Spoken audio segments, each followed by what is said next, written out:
Chapter 4484. Boom! High up in the sky, there was a rumbling sound. Rings of light that were more dazzling than ordinary stars appeared. These rings of light were a few miles in size and rapidly expanded, enveloping an area of 100 miles. At this moment, streams of divine senses, elemental senses, and even more clear sight lights were scanning the entire starry sky. It seemed a little chaotic. Gotcha! There was another rumble of thunder. The rings of light began to turn transparent and huge subbodies appeared from within. Although the rings of light were extremely tall, everyone could see everything within them clearly. Those subbodies were Murongjiang, Gongshu, and the other martial grandmasters who were around the 7th grade of elemental power. These martial grandmasters released their vital energy and condensed it within the rings of light. Layers of confinement fell from the sky like city walls, enveloping the entire starry sky. The messy divine senses and clear sight lights from before were immediately swept away. No one dared to show any recklessness in front of the martial grandmasters. Xiaohua stood on a star that was slowly rising. He squinted his eyes and looked at the martial grandmasters within the rings of light. The rings of light were huge, and there were many martial grandmasters.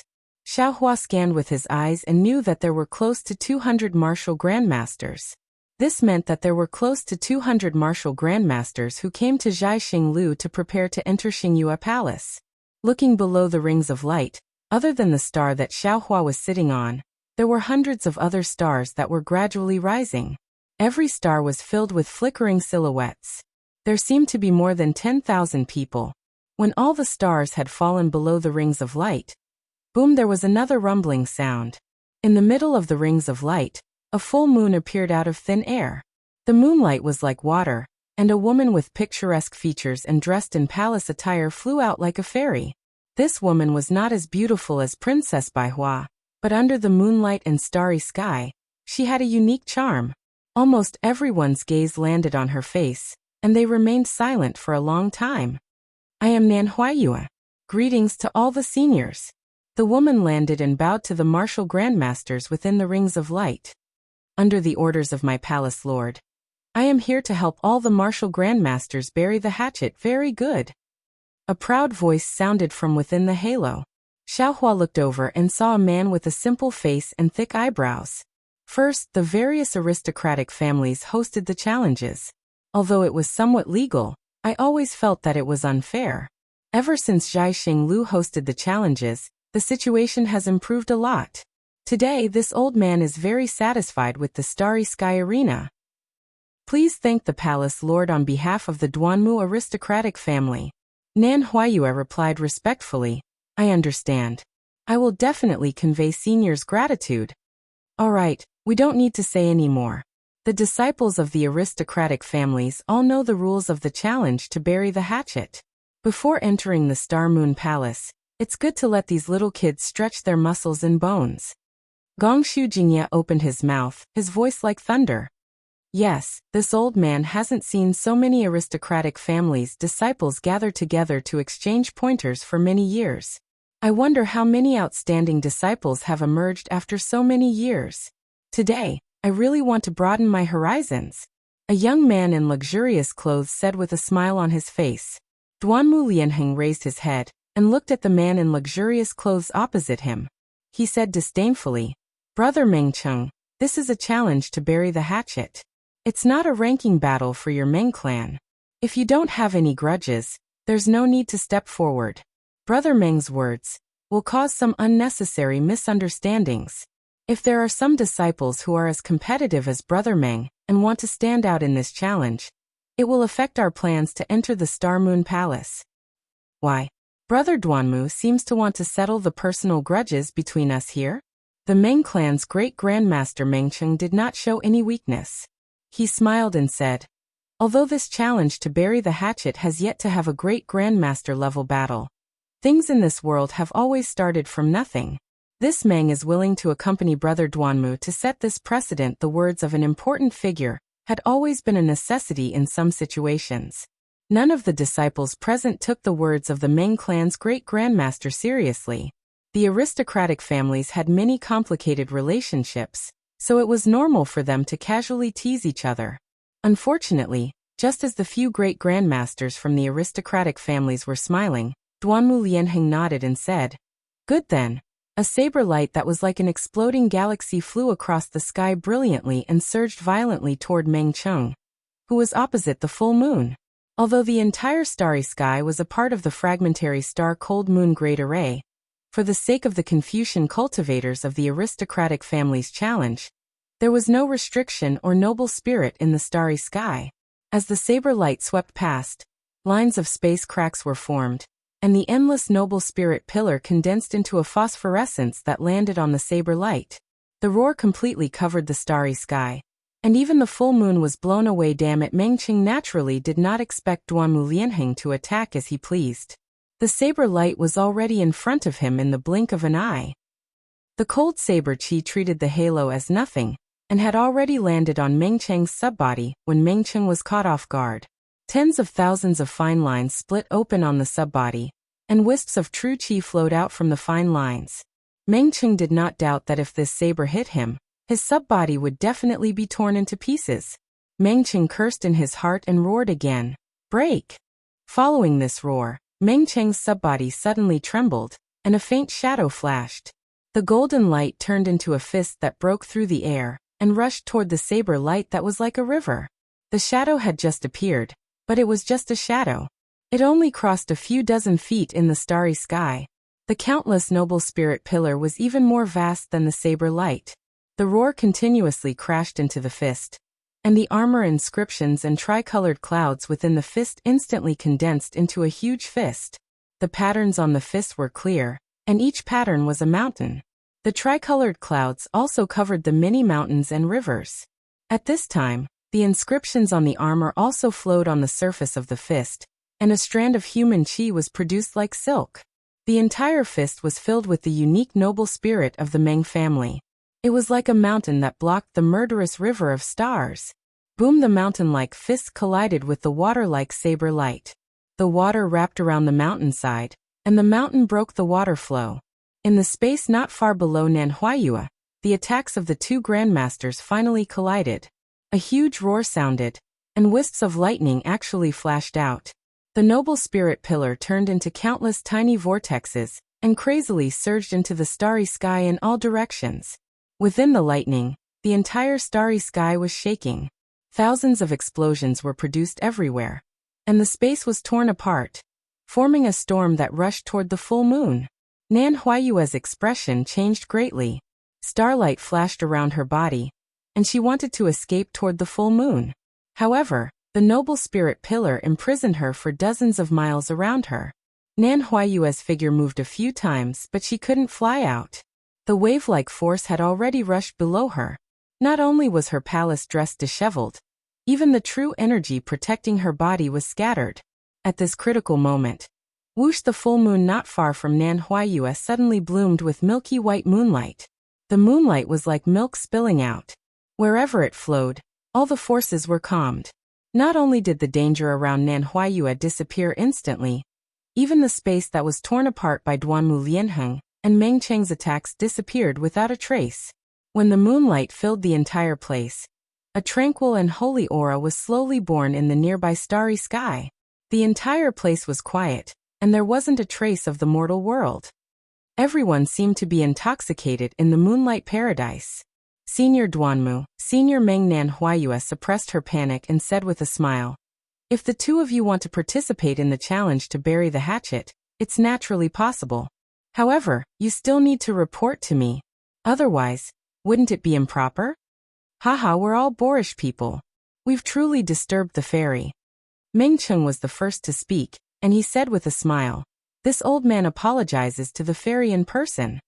Hearing Meng Cheng's gentle and refined voice and his lukewarm tone, how could the boorish person he spoke of be himself? He was clearly mocking Duanmu Lianheng. However, Duanmu Lianheng also snorted coldly and didn't reply. Gongshu Jingyi smiled and said, "This old man heard that the Duanmu family was going to put on a good show today, but I didn't expect that the main character wouldn't appear, and Brother Duanmu would actually be a walk-on. This old man really doesn't understand. Are they trying to put on a show of strength? Or does Brother Duanmu really want to spar with Brother Meng Cheng?" Another voice sounded from afar, and he said with a smile, "That's right. If Brother Mengcheng and Brother Duanmu fight, I'm afraid we'll have 2 fewer opponents entering the Star Moon Palace. Why wouldn't we be happy? Hurry up." Seniors Nan Huaiyue pursed her lips and said with a smile, "Duanmu and the 2 seniors from the Meng family are just joking with me. You don't have to take it seriously. Seniors, if it's possible, can we bury the hatchet and start the challenge now?" "Yes, let's start." Duanmu Lianheng's voice sounded slightly cold.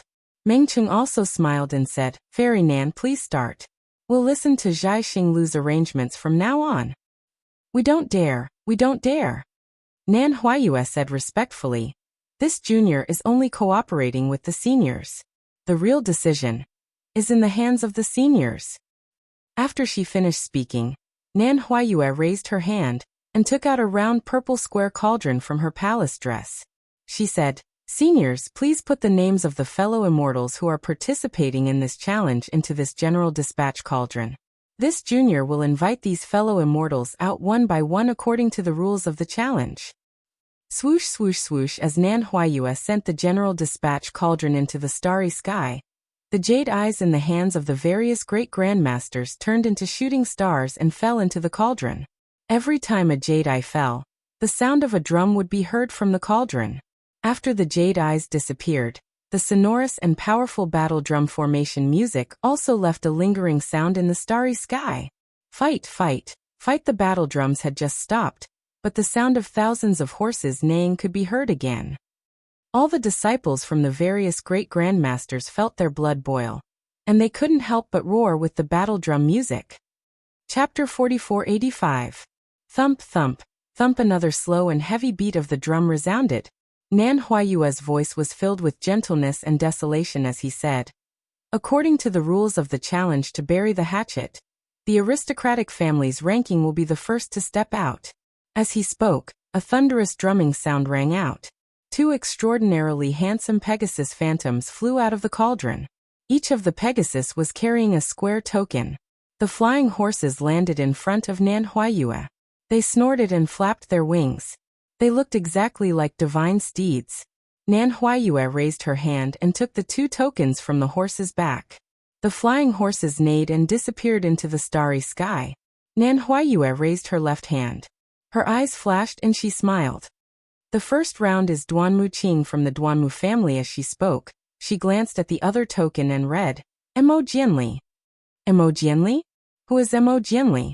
The moment Nan Huaiyue spoke, all the aristocratic family disciples were stunned. The few Confucian cultivators around Xiaohua began to discuss. "How come I didn't know there was a Mo family? Could it be that I am ignorant?" "It's not that you are ignorant. This Mo Jianli is probably not an aristocratic family disciple. That's why we didn't know. Furthermore, according to what I know, the aristocratic family with a higher level will go first. If their opponent is not from the aristocratic family, they will go first. After all, this is a challenge between aristocratic families. If they don't show off their aura, how can they succeed? This Mo Jianli is unlucky," another person said in a low voice. "It would be good if someone else was the leader of the Duanmu family. This senior's temper is not good. This Mo Jianli actually offended a Duanmu family disciple.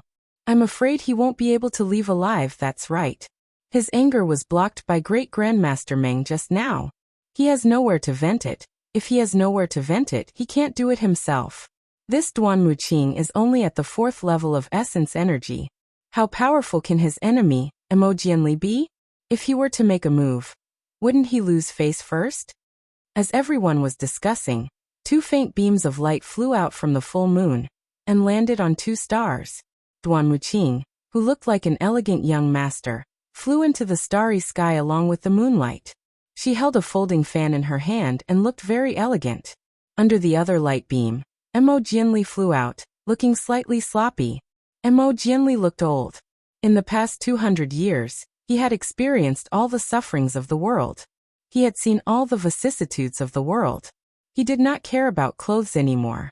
Looking at Mo Jianli, one could see the maturity of the vicissitudes of life. Now, compared to Duanmu Qing, he was an uncle.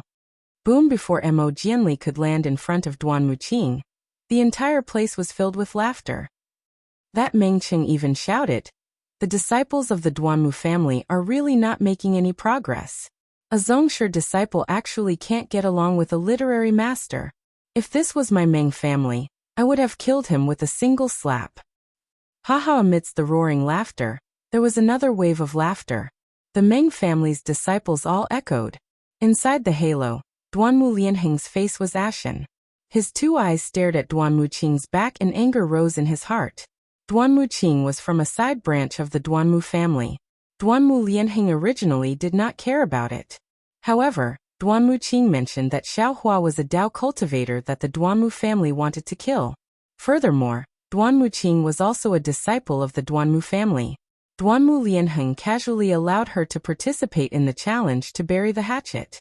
However, Duanmu Lianheng did not expect that he would draw Duanmu Qing in the first round. Furthermore, the opponent that Duanmu Qing made the vow to was not Xiaohua, but a literary master. Although he knew that there was something fishy going on, this joke was obviously over. Mo Jianli was originally a little terrified. However, when he heard the roaring laughter of the crowd, the unyielding spirit in his heart rose again. He swept his gaze across the crowd. Although he could not see many faces clearly, he was sure that the reason why he was displaced was definitely due to the pressure exerted by some of these disciples. The destruction of the Chongyan sect was also the result of these disciples' inaction. What did he have to fear when facing them? Only he had the advantage of suppressing them. Thinking of this, Mo Jianli straightened his back slightly. This straightening was like a sharp sword, like a beautiful jade horsetail whisk.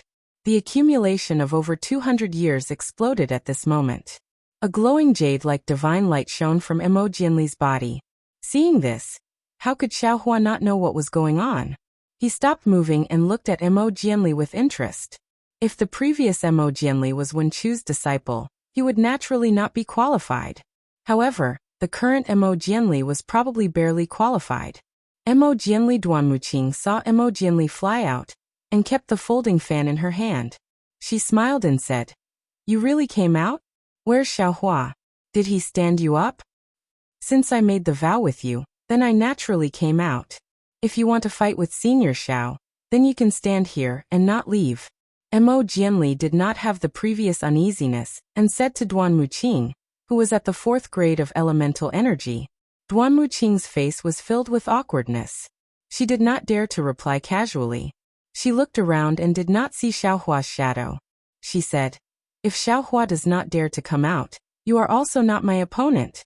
How about this? You apologize to me on behalf of Xiaohua, and this challenge will end here." "No way." Mo Jianli shook his head and said, "What Senior Xiao did was not wrong. Why should he apologize to you? If we talk about the matter itself, you should be the one apologizing. Of course, since it is a challenge to let bygones be bygones, there is no point in saying all this. I accept the challenge from the aristocratic families." Mo Jianli finished his sentence in one breath. Duanmu Qing was so angry that she almost fainted, because at this moment he had no way of explaining anything. He had already become a profligate son who used his power to bully others.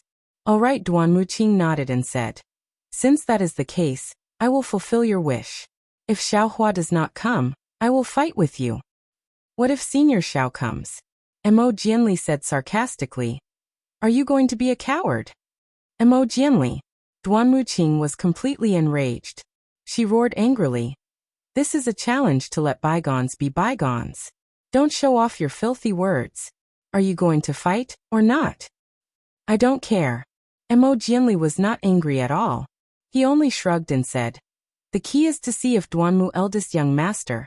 Are you going to fight or not?" I Duanmu Qing gritted her teeth.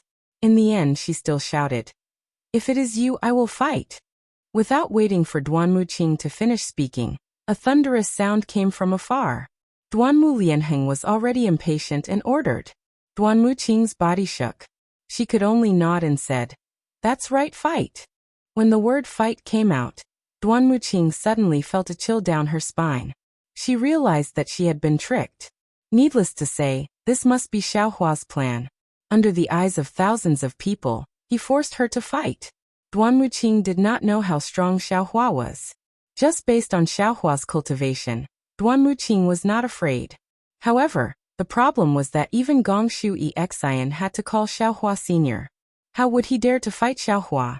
Sure enough, just as Duan Muqing's voice landed, a figure appeared indifferently. Under his feet was a cloud and he flew out from one of the stars. Seeing Xiaohua's thin and tall figure, Duan Muqing immediately looked like she had lost her father. Her face was pale, and her eyes were spitting fire as she stared at Xiaohua. If looks could kill, Xiaohua would have died 100 times. Senior Xiao Nan Huayue opened her mouth in surprise. Previously, when she heard Duan Muqing mention Xiaohua's name, she had some doubts. However, she did not expect that a mere scholar realm cultivator would dare to offend a human Mahayana realm cultivator. However, Nan Huayue only opened her mouth and did not say anything else. She was afraid that she would disrupt Xiaohua's plan. Of course, she also did not think that Xiaohua would really attack Duan Muqing. Sure enough, Xiaohua flew to Mo Jianli's side and said with a smile, "This Xiao is here. You should obediently be a coward." Ha ha ha! Another wave of laughter rang out. Duan Muqing's face was incomparably ashen. However, after the laughter, there was also a lot of discussion. Good heavens, who is this cultivator? How can he be so arrogant? It's actually a Taoist cultivator? It looks like. He's just a Yuanying realm cultivator of the 4th grade? Nonsense, if he's a Yuanying realm cultivator of the 5th grade, would you still be able to see him here? No, a Yuanying realm cultivator is on par with Duan Muqing. How can he force Duan Muqing into such a sorry state? Fight! If Duan Muqing cowered now, then he would really become a coward. He would never be able to see Gongshu Yiming's face again. Therefore, Duan Muqing's eyes were also red as she shouted, "Xiaohua, this one has already accumulated hatred with you for more than 200 years. Today, we can finally bury the hatchet. This one has been looking forward to this battle for a long time." Haha! Xiaohua laughed and pointed at Duan Muqing. If you wanted to fight, you could have fought back then. At that time, you could have fought with the Xiao. Perhaps in the future, there wouldn't be the Duanmu clan's kill order. However, at this time, you are no longer worthy to fight with this Xiao. Kill order? What is going on? Another person asked loudly. Xiaohua did not need to turn his head to know that this was a disciple of the Meng clan. Naturally, there's no need to talk about such filthy things under the moonlight, Xiaohua said with a smile. Besides, this Xiao is a person of noble character. I have long forgotten about such things. Haha, good Taoist Xiao. Hearing Xiaohua slander the Duanmu clan, the Meng clan disciple immediately gave Xiaohua a tall hat. Taoist Xiao? Suddenly, a few martial grandmasters sitting in the halo trembled as if they had realized something. They blurted out, "Xiao, is it Xiao country's Xiao?" Meng Sheng of the Meng clan was the first to realize.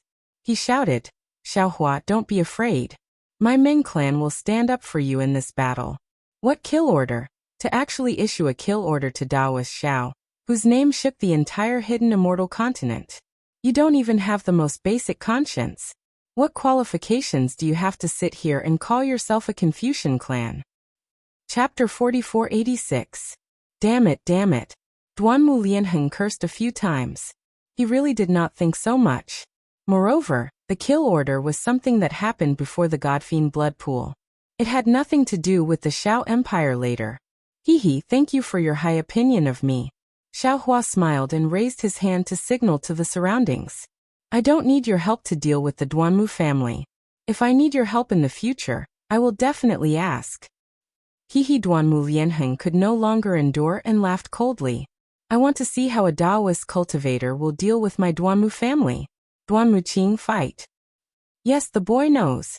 Duan Muqing was forced to do something beyond her ability. She clenched her teeth and said, "I would rather die than live in dishonor." You think too highly of yourself. You are just a pile of rubble. Xiaohua said indifferently. You are not worthy enough to fight with me. As he spoke, Xiaohua said to Mo Jianli, "Jianli, come back." Yes, senior.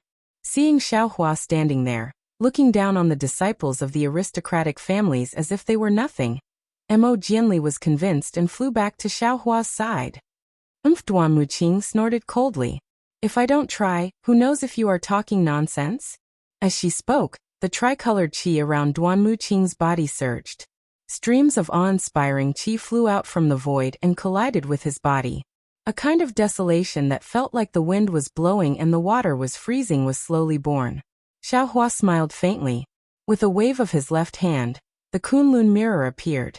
One of the light pillars shot out, and Yuanya flew out from the light pillar with his bare hands. He stood in the starry sky in a daze, and looked around at the Confucian cultivators in the halo. See, every Confucian cultivator who was glanced at by Yuanya felt a chill down their spine, and sucked in a breath of cold air. Seventh grade elemental energy? Yuanya's gaze only glanced at the halo, and immediately saw Xiaohua behind him. In an instant, Yuanya had already treated all the heroes as nothing. He bowed and said, "Master, why did you call me out?" "Master?" Duan Muqing was stunned. A 7th grade elemental energy Confucian cultivator, actually called Xiaohua Master? How is this possible? His name is Duan Muqing. I presume you know him as well. Xiaohua pointed at Duan Muqing and said, "He wants to challenge me. Do as you see fit." Oh. When Yuanya heard this, he turned to look at Duan Muqing. After sizing her up, he grinned and said, "Yes, master. I know this brat." You seeing Yuanya's appearance, Duan Muqing suddenly had a slight impression of him. Back then, in front of the star-plucking tower in the Bronze Pillar Nation, Yuanya, Xiaojian and Lu Yi were also by his side. However, Yuanya was too lowly at that time.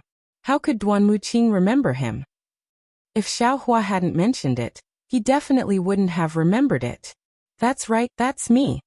Clouds appeared under Yuanya's feet as he flew towards Duan Muqing to take a look. He continued to say, "So it is the awe-inspiring young Master Duanmu from that night. It has been many years since we last met." As he spoke, Yuanya shouted in a deep voice, "Back then, you were so arrogant and domineering. You sat on the dragon horse flying chariot and were so arrogant. Today, take a punch from me." As Yuanya's voice fell, a boom sound broke through the air. Yuanya raised his arm slightly and punched out with his right fist. Yuanya's punch was completely different from Meng Chang's. The size of his fist didn't change, but when it landed in the starry sky, it was like a stone falling into water. Not only did it cause ripples, it also brought about waves. The space around Duan Muqing was shattered layer by layer like snowflakes. This Duan Muqing was originally afraid of Yuanya, who was at the 7th grade of essence power. When she saw Yuanya's merciless attack, not only was she terrified, but she saw that the fist had just appeared and the fist technique was already in front of her. The fist force was like a tidal wave as it roared and destroyed Duan Muqing's mouth and nose. Furthermore, a ferocious flame that covered the sky and covered the earth firmly imprisoned Duan Muqing like a hungry wolf hunting for its prey. Everyone was shocked. The close to 200 Confucian martial grandmasters were also dumbfounded. This was because they had just seen Yuanya's fist dance and his fist had just left a mark in the starry sky. Yuanya's fist had already landed on Duan Muqing's body without any exaggeration. It was a very ordinary sound, not much louder than the sound of a flower bud blooming. Yuanya's fist made contact with Duan Muqing's chest. Kacha within Duan Muqing's Confucian robe, there was a cracking sound. Several rays of light flashed and the Confucian robe turned into butterflies and scattered. At the same time, the treasured armor within the Confucian robe was also shattered into pieces. Not only that, under the treasured armor, pu the sound of flesh and blood bursting could be heard. Countless amounts of true energy surged out from Duan Muqing's body. There was another muffled sound. Duan Muqing raised her head and spat out a mouthful of blood. The blood was mixed with a rich three-colored true energy. This true energy and blood actually transformed into a dim jade lotus in mid-air. However, this jade lotus disappeared in a flash. Duan Muqing's body was like duckweed as she slowly descended from the starry sky. Damn it! Duanmu Lianheng raised his hand and waved. Just as a ray of cloud was about to fly out, Nan Huayue raised his hand and pointed. A ray of moonlight covered the unconscious Duan Muqing. When Duanmu Lianheng saw that Duan Muqing was saved by Nan Huayue, he could no longer hold himself back. He urged his subbody to fly out from the halo and said angrily, You are a senior with the 7th grade of essence energy. How can you deal with a junior with the 4th grade of essence energy? You have shattered his middle dantian. How can he cultivate in the future? Aren't you bullying the weak? Yuanya coldly glanced at him. That gaze carried a kind of vigilance. Seeing that Duanmu Lianheng was standing there, and didn't directly attack, Yuanya said, "Back then, my master was only at the 3rd grade of essence energy. This Duanmu Qing commanded Duanmu Qiu to surround and attack him. Furthermore, my master was all alone in the world and your Duanmu clan issued a kill order. Who are you calling shameless? I heard from my master that the Duanmu clan actually sent a martial grandmaster with the 5th grade of essence energy to kill him. Who are you calling bullying the weak? I only crippled his cultivation because he was too weak. If he was a little stronger, I would have directly killed him." How arrogant was Duanmu Lianheng? He was a Confucian cultivator who could take down the golden body of Nanwu Guanyin Bodhisattva with a single blade. However, facing Yuanya's rebuttal, he actually didn't know how to reply. Following that, Yuanya glanced at Duanmu Lianheng and said, "I am Fortune Gates Yuanya. Who are you? Do you want to fight? If you want to fight, then fight. If you don't want to fight, then scram." When had Duanmu Lianheng ever encountered such humiliation in his life? He didn't say anything else. He waved his right hand and that blade light flew out again. It was like a thunderbolt falling towards Yuanya. The space above Yuanya's head collapsed bit by bit. "Damned old man, sneak attack again." Mengqing shouted. "What else can your Duanmu clan do besides sneak attacks?" Seeing that the blade light was about to reach his body, Yuanya didn't care at all. He used the ethereal steps and his right hand moved. The Big Dipper divine fist was swung out again. Where the fist landed, the space was also shattered. Spiderweb-like spatial cracks surged out. In a flash, the fist landed on the blade light. Amidst the sound of metal and stone, the blade light was smashed into pieces by the stone-like fist. A bloodthirsty fist wind passed through the blade intent, and directly rushed into Duanmu Lianheng's body. This Dao Gates cultivator is so powerful. The group of Confucian disciples were shocked, and they all exclaimed in unison. This so-called Fortune Gate disciple, Yuanya, is able to fight to a draw with Duanmu Lianheng of the Duanmu family, then what about the master he mentioned? Wouldn't he be able to easily take Duanmu Lianheng's life?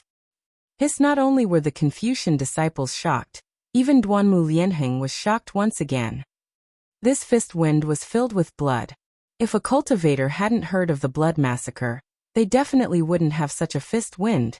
Although Duanmu Lianheng's cultivation seemed to be slightly stronger than Yuanya's, his morale definitely couldn't compare to Yuanya's, who had fought to the death with the Devil Clan. Puff, puff, puff like an explosion. The protective layer around Duanmu Lianheng's body rushed into his body through his hand. Not only did the explosion cause cracks to appear on Duanmu Lianheng's Confucian cultivation, it even created ripples in the nearby starry sky. Senior Duanmu before Duanmu Lianheng could circulate his true qi to resist this fist wind. Nan Huayue anxiously said, "You're not in the general dispatching cauldron, so you can't do anything." Duanmu Lianheng hurriedly retreated and took a deep breath. The clouds around his body surged once again, and he barely managed to disperse Yuanya's fist wind. Then he pretended to be innocent and pointed at Yuanya saying, This senior Yuanya is the disciple designated by Senior Shao, so he's in line with the rules of the challenge to bury the hatchet."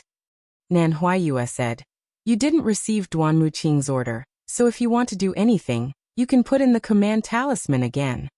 "Alright. How could Duanmu Lianheng show weakness?" He narrowed his eyes and said, "I'll challenge this Taoist Shao." Just as Duanmu Lianheng finished speaking, Nan Huayue, Duanmu Lianheng, and many other Confucian martial grandmasters shone with a radiance. Nan Huayue was startled.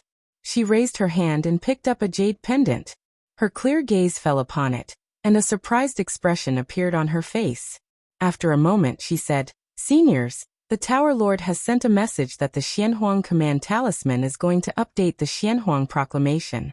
Junior remembers that all the seniors have bid for the Xianhuang Proclamation from my Zhaixing Lu presumably. It was the Tower Lord who sent the message to all of you. If it's possible, Junior will announce the Xianhuang Proclamation here?" "All right." Meng Qing clapped his hands and smiled. After reading the Xianhuang proclamation, we'll see how Duanmu Lianheng sneak attacks Daoist Xiao. Shut up. Duanmu Lianheng roared. Meng Qing, if you're not convinced, you can come down and fight. Can you wait until this old man comes down? Meng Qing smiled and said, you'd better think about how to deal with this Fortune Gates disciple after the Xianhuang proclamation is updated. If there are no objections, Junior will announce the new Xianhuang proclamation on behalf of my Zhai Xinglu. Nan Huayue looked at everyone and asked. Chapter 4487. Quick, Gongshu Jingyi said with a smile. I want to see who will become an influential figure in the Daoist sect in a few years. Hearing that the Xianhuang token had updated the Xianhuang proclamation, all the Confucian cultivators were in high spirits. They all looked at Nan Huayue with wide eyes. After all, the Xianhuang proclamation was not only a hunting list, but also a huge gamble with the 3 continents as a plate. All the Confucian cultivators wanted to get some excitement from the Xianhuang proclamation. However, when everyone's gaze fell on Nan Huayue, his face turned red again. He seemed to be embarrassed as he said, Seniors, I have a small condition. Speak quickly. Duanmu Lianheng scolded impatiently. Meng Qing said coldly, Brother Duanmu, why are you so rude? As the representative of the Duanmu family, even if you can't have tender feelings for the fairer sex, I'm afraid you can't scold a young girl, right? Can't you see that she's embarrassed before she even speaks? Damn it! Duanmu Lianheng's eyes overflowed with brilliance as he looked at Meng Qing. His tone was filled with anger. However, he only cursed inwardly. He glanced at Yuanya from the corner of his eyes and suppressed his anger. I know that seniors have already bid for the Xianhuang proclamation. Nan Huayue smiled apologetically. However, the Xianhuang proclamation will be transmitted to the Thousand Demons Sacred Realm after it's published on the Hidden Immortal Continent. Just now, the Tower Master sent a message saying that if we want to publish it together with the Hidden Immortal Continent, it will cost a lot of origin stones. If seniors want to see it now, please, take out 50% of the origin stones. I'm sorry, seniors. Damn it, isn't this raising the price? Murongjiang cursed in a low voice. Gongshu Jingyi pondered for a moment and said, Miss Nan, your Tower Master is right. If we use ordinary methods to obtain the Xianhuang proclamation, it won't cost too much even in the Thousand Demons Sacred Realm. However, there will be a long delay. Now that we want to obtain the Xianhuang proclamation in both the Thousand Demons Sacred Realm and the Hidden Immortal Continent, I'm afraid we'll have to use some secret formations of the Star-Picking Tower. Even my Gongshu family doesn't have such a secret formation in the Thousand Demons Sacred Realm. Of course, my Gongshu family also knows how difficult it is to construct the Xianhuang proclamation. It's worth it to spend some origin stones. Fine, my Gongshu family is willing to take out these primordial stones. As he spoke, Gongshu Jingyi sent a voice transmission to a star in the distance. A disciple of the Gongshu family flew over with the yin-yang bracelet and handed it to Nan Huayue. Nan Huayue released his divine perception to take a look before carefully withdrawing it.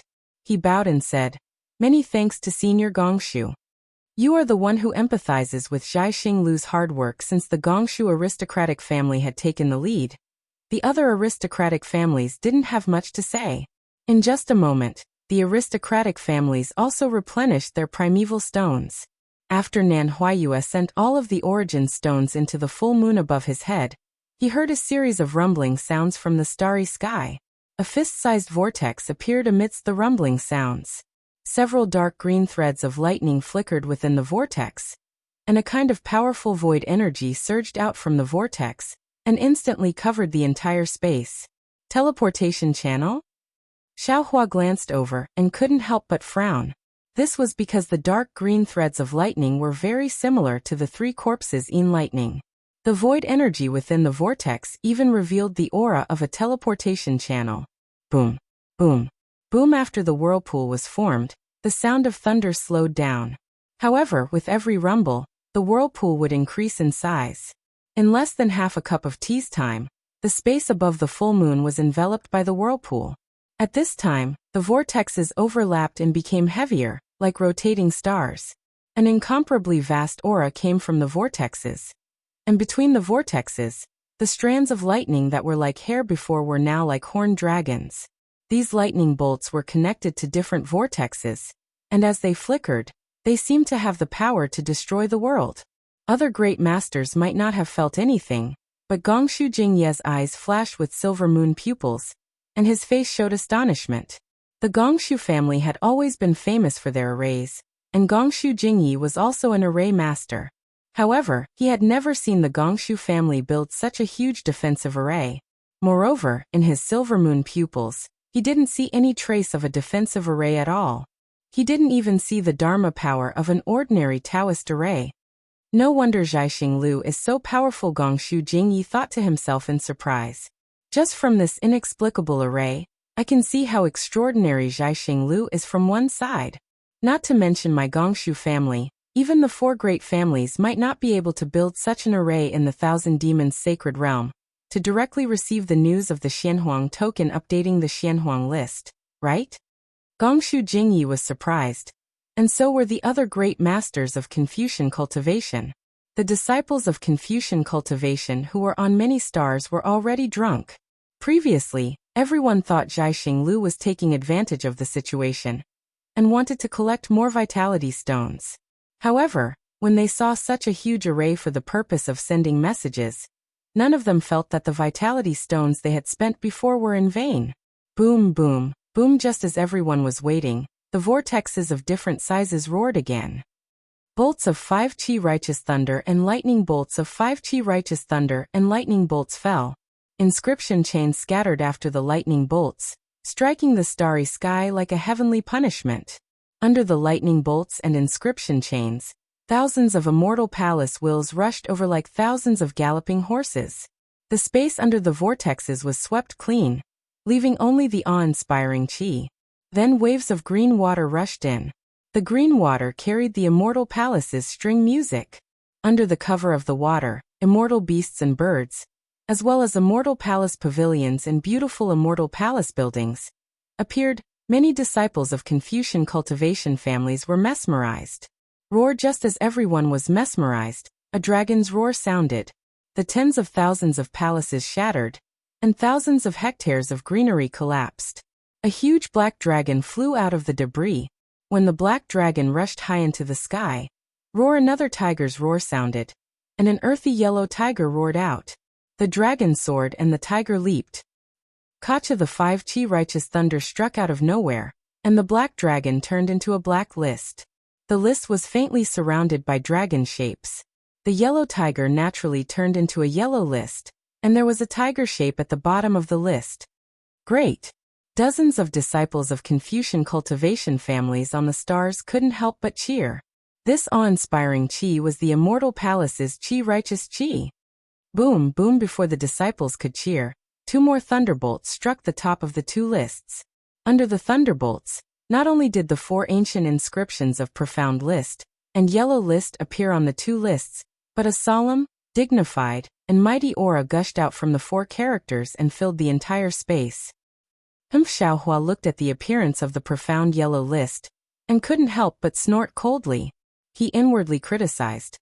Although this chi righteous chi looks grand, it's actually strong on the outside but weak on the inside. It's just a list. It's just borrowing the name of the immortal palace to increase its own prestige.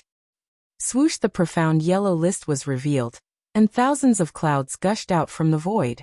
Those clouds floated over the Profound Yellow List, and like dots of ink falling down, blood-colored names appeared on the Profound Yellow List one by one. The first name on the Profound List was Grand Mist Ancestor of the Great Desolate Mountain. The second was Lianghui Mountain Taoist Master, and the third was Dark Knight of the Burning Glass Pool. These 3 Taoist cultivators' names were huge, but the names behind them were much smaller. Among them, Zhai Xingzi, Zhang Daoran, and Sun Kong Shangren, who Xiaohua was familiar with, were also ranked 71st, 79th, and 82nd respectively. Overturning Heaven Shangren was ranked 53rd. Ao Zhantian and Shui Mingzi were not on this profound list. Sai Xiaohua's gaze fell, and he couldn't help but frown. The Taoist cultivators above the 4th level of origin power are listed on the profound list. There are a total of 108 of them. So many cultivators above the spirit severing stage. How come I don't know so many of them? It seems like the hidden immortal continent is really full of hidden dragons and crouching tigers. Xiao Hua deliberately looked at the last few names on the profound list, because in his impression, he should be ranked first on the yellow list before he entered the Dragon Island. And he killed the assassin of the mysterious Yellow Order, so he should be ranked on the profound list. Sure enough, 200 years was enough to erase a lot of memories. His name didn't appear on the profound list, so no one knew that Xiao Hua was once ranked on the profound list. After looking at the profound list, the yellow list also appeared in the multicolored light. 360 bloody names appeared in front of everyone. The first one was Taoist Master Qing Su of the Great Song Mountain Range. Soaring Dragon Mountain Range's Xiong Yi, Soaring Dragon Mountain Range's Li Xiang, and His Highness Lan of the Soaring Dragon Mountain Range were ranked 67th, 81st, and 107th respectively. As for Chang Yu of the Soaring Dragon Mountain Range, he was ranked 304th because he was only at the early nascent soul stage. X Xianping, Su Tingzi, and the others were not on the profound list. Xiao Hua had seen the other Taoist cultivators on the Yaotai Mountain before, but Xiao Hua didn't know most of them. After the multicolored light faded, the profound list and the yellow list gradually returned to normal. Those bloody names seemed like a mocking smile. And even more so, it seemed like they were looking at the numerous Confucian cultivators with desolate eyes. Oh, Murongjiang, who was in the distant halo, asked in a low voice. This old man remembers that Xiao Hua was ranked last on the previous profound list. Why is there no trace of him here? I'll let Senior Murong know. Nan Huayue said in a low voice. Junior checked the profound list before. Senior Xiao was once on the yellow list, and later on he was ranked on the profound list. Then, for some unknown reason, he disappeared again. Xiao Hua. I remember now, isn't he that Taoist cultivator who was suppressed in by Qingyu some time ago? Another great grandmaster from a Confucian family asked curiously. Since he has been suppressed, he will naturally disappear from the profound board.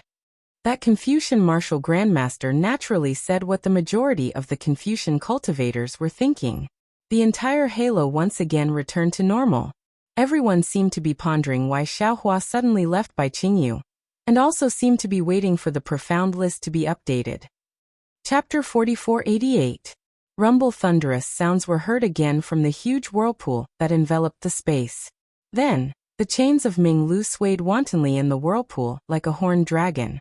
A feeling that Ming Lu couldn't escape arose from the bottom of everyone's heart. Amidst the rumbling, the 9-colored clouds surged out. Suddenly, a strange whistling sound came from the clouds. The clouds shrunk rapidly, and a bloody light appeared in the vortex. A meteor that was several feet long flew out from the vortex. This meteor had a bloody tail, and crashed into the yellow board at lightning speed. Kacha! A crisp sound was heard. The name of the last name on the yellow board was smashed into pieces. A red light flashed, and a large word that looked like it was written with a bloody brush appeared. Fortune Gate's Lupeng. Fortune Gate? A Confucian cultivator said strangely. Since when did the mysterious yellow board put a bounty on the disciples of our Confucian sects? Isn't this nonsense? Not necessarily. Another Confucian cultivator frowned and said, maybe it's a Taoist sect? Brother Situ, are you confused? Since when did our hidden immortal continent have a Taoist sect? Of course there isn't one on the hidden immortal continent, but it doesn't mean there isn't one in the Pure Land, right? Those bald donkeys have always indulged Taoist cultivators. Previously, many of the people on the mysterious yellow board were Taoist cultivators living in seclusion in the Pure Land. Brother Sima? Ming Cheng's face had a trace of excitement. He snorted and said, have you two brothers forgotten? Wasn't the one who blocked Duanmu Lianheng's sneak attack in the challenge just now Yuanya of the Fortune Gate? Io, that's right. The two Confucian cultivators suddenly came to their senses. After all, the saber and fist earlier were too fast, and Yuanya's self-introduction did not attract too much attention. If Meng Cheng had not mocked Duanmu Lianheng for being a Fortune Gate disciple, he probably would not have remembered. Fortune Gate? With Meng Cheng's reminder, in the entire space, more than 10,000 Confucian disciples and hundreds of Confucian cultivator families all looked at Xiao Hua and Yuanya. The Fortune Gate's reputation was like the rising sun, revealing a ray of dawn in the 3 continents. Fortune Gate's Lu Peng? Xiao Hua was a little confused. He had not expected that the first person to reveal himself would be one of his Fortune Gate's disciples. However, he had no recollection of Lu Peng's name. Thinking of this, Xiao Hua glanced at Yuanya. Unfortunately, Yuanya was as silent as always. He only glanced at the yellow board before focusing his attention on Duanmu Lianheng. Congratulations, Senior Xiaonan Huayue said respectfully. Fortune Gate's disciple on the ranking list. Xiao Hua smiled.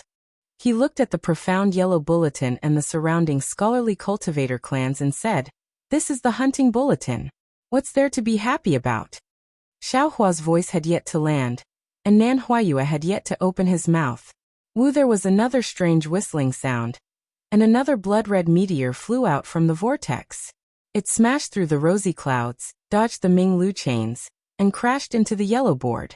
Precisely the second name that was written upside down shattered, and the name that was revealed was Fortune Gate's Yu Booping. Motherfucker, I understand now.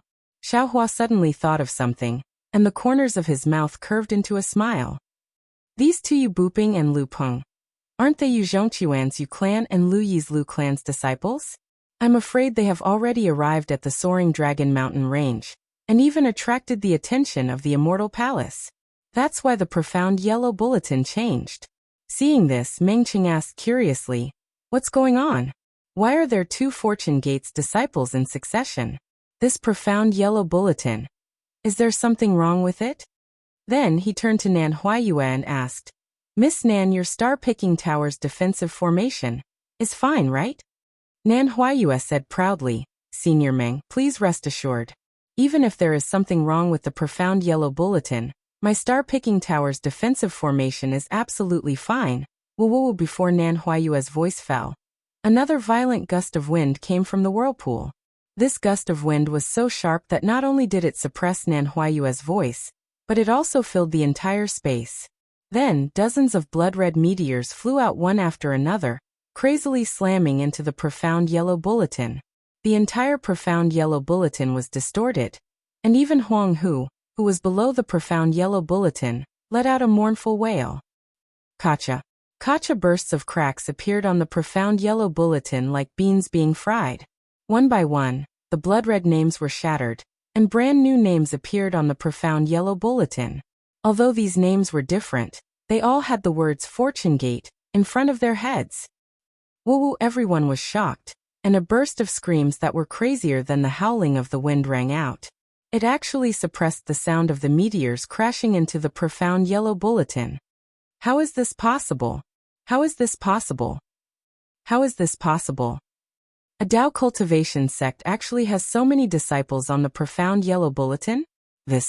How is this still called the profound yellow bulletin? Just call it the bounty bulletin. There's definitely something wrong with the profound yellow bulletin. How can it update so many profound yellow bulletin boards at once? Where did this Fortune Gate come from? How come I've never heard of it before? How can they have so many disciples? Woo! The crowd exclaimed. The shouts and doubts did not stop. The second wave of wind whistling was heard. The entire whirlpool in the sky turned crimson red. Hundreds of crimson stars flew down again. They collided with the yellow board even more violently than before. The entire yellow board flickered continuously. It was shaking violently as if it was about to collapse. "Ooh!" everyone exclaimed again. On the profound yellow bulletin, between the 200th and the 300th, it was completely occupied by the names of the Fortune Gate's disciples. There were no other Dao cultivation sect's disciples at all. 160 disciples. Gongshu Jingyi was a little dumbfounded. He stole a glance at Xiao Hua, who looked calm in the sky, and murmured in a low voice, "Even if they're all Gold Core Realm cultivators, this Fortune Gate is really terrifying." How could other Confucian cultivators not think so when Gongshu Jingyi thought so? They all looked at Xiao Hua doubtfully, thinking about how to quickly report this matter to the sect.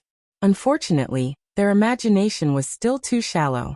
Just as they were thinking about how to deal with the Fortune Gate, woo! Another round of meteor shower unexpectedly came. Boom boom boom, the profound yellow bulletin was once again smashed into pieces by this meteor shower. One by one, the shining names on the profound yellow bulletin refreshed from the 100th to the 200th. What also made the tens of thousands of Confucian cultivators dumbfounded was that these names still carried the brilliance of the fortune gate. Boom, all the disciples present went crazy. Gong Shui Xian screamed at Gong Shui Ming, "Sister, am I dreaming? What is going on? Is the world going to be rewritten?" I don't know. Gong Shui Ming also stuttered.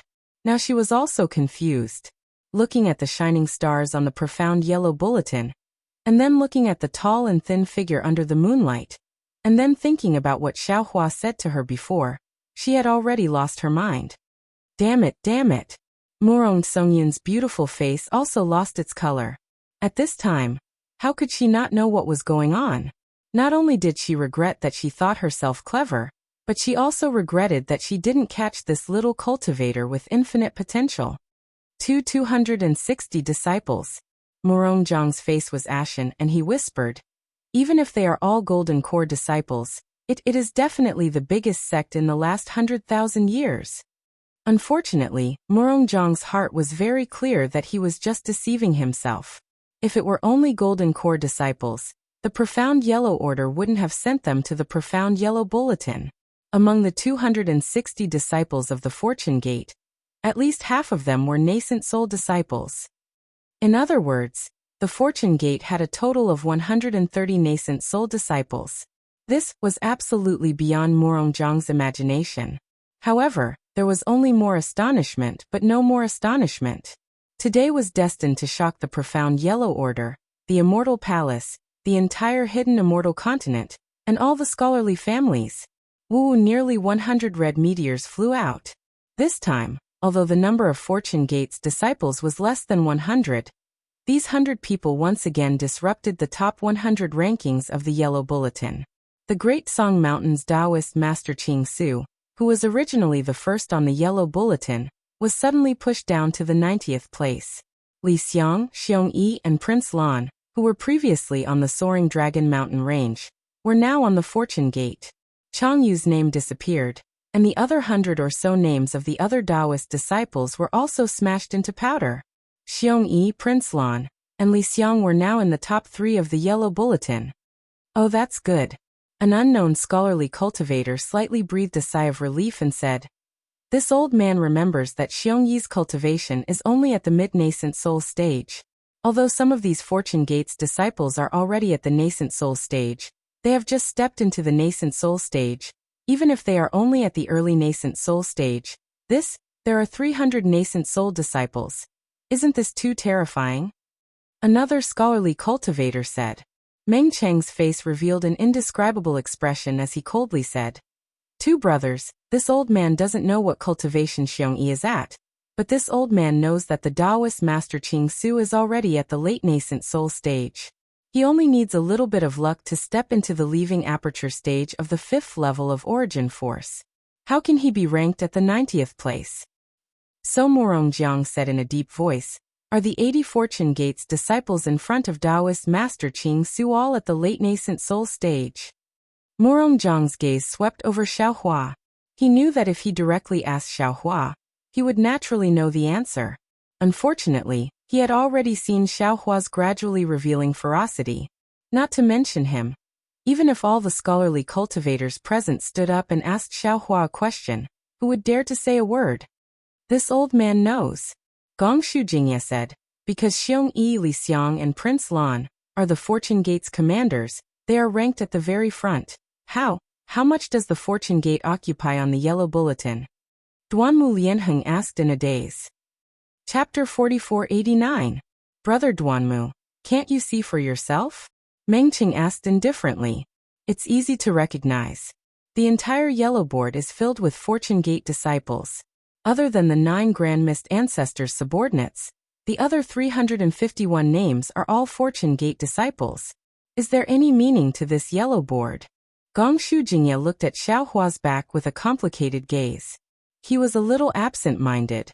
Does the mysterious Yellow Board dare to attack these Fortune Gate disciples?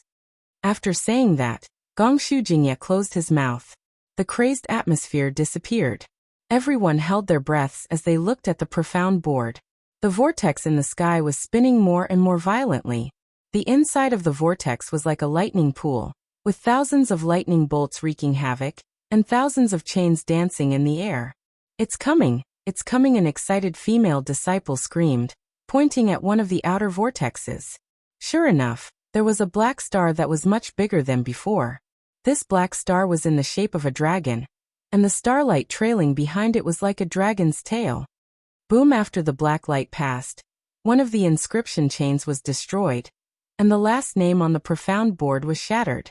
When the blood-red clouds flashed, another blood-red name appeared. Fortune Gates Lujan. Wow, everyone was looking forward to this result, but when they saw this result, they couldn't help but cry out. How is this possible? This Fortune Gates commander is just a mid-nascent soul realm cultivator. How can their disciple reach the out-of-aperture realm? However, after the first wave of clamor, everyone's gaze involuntarily fell on Yuanya.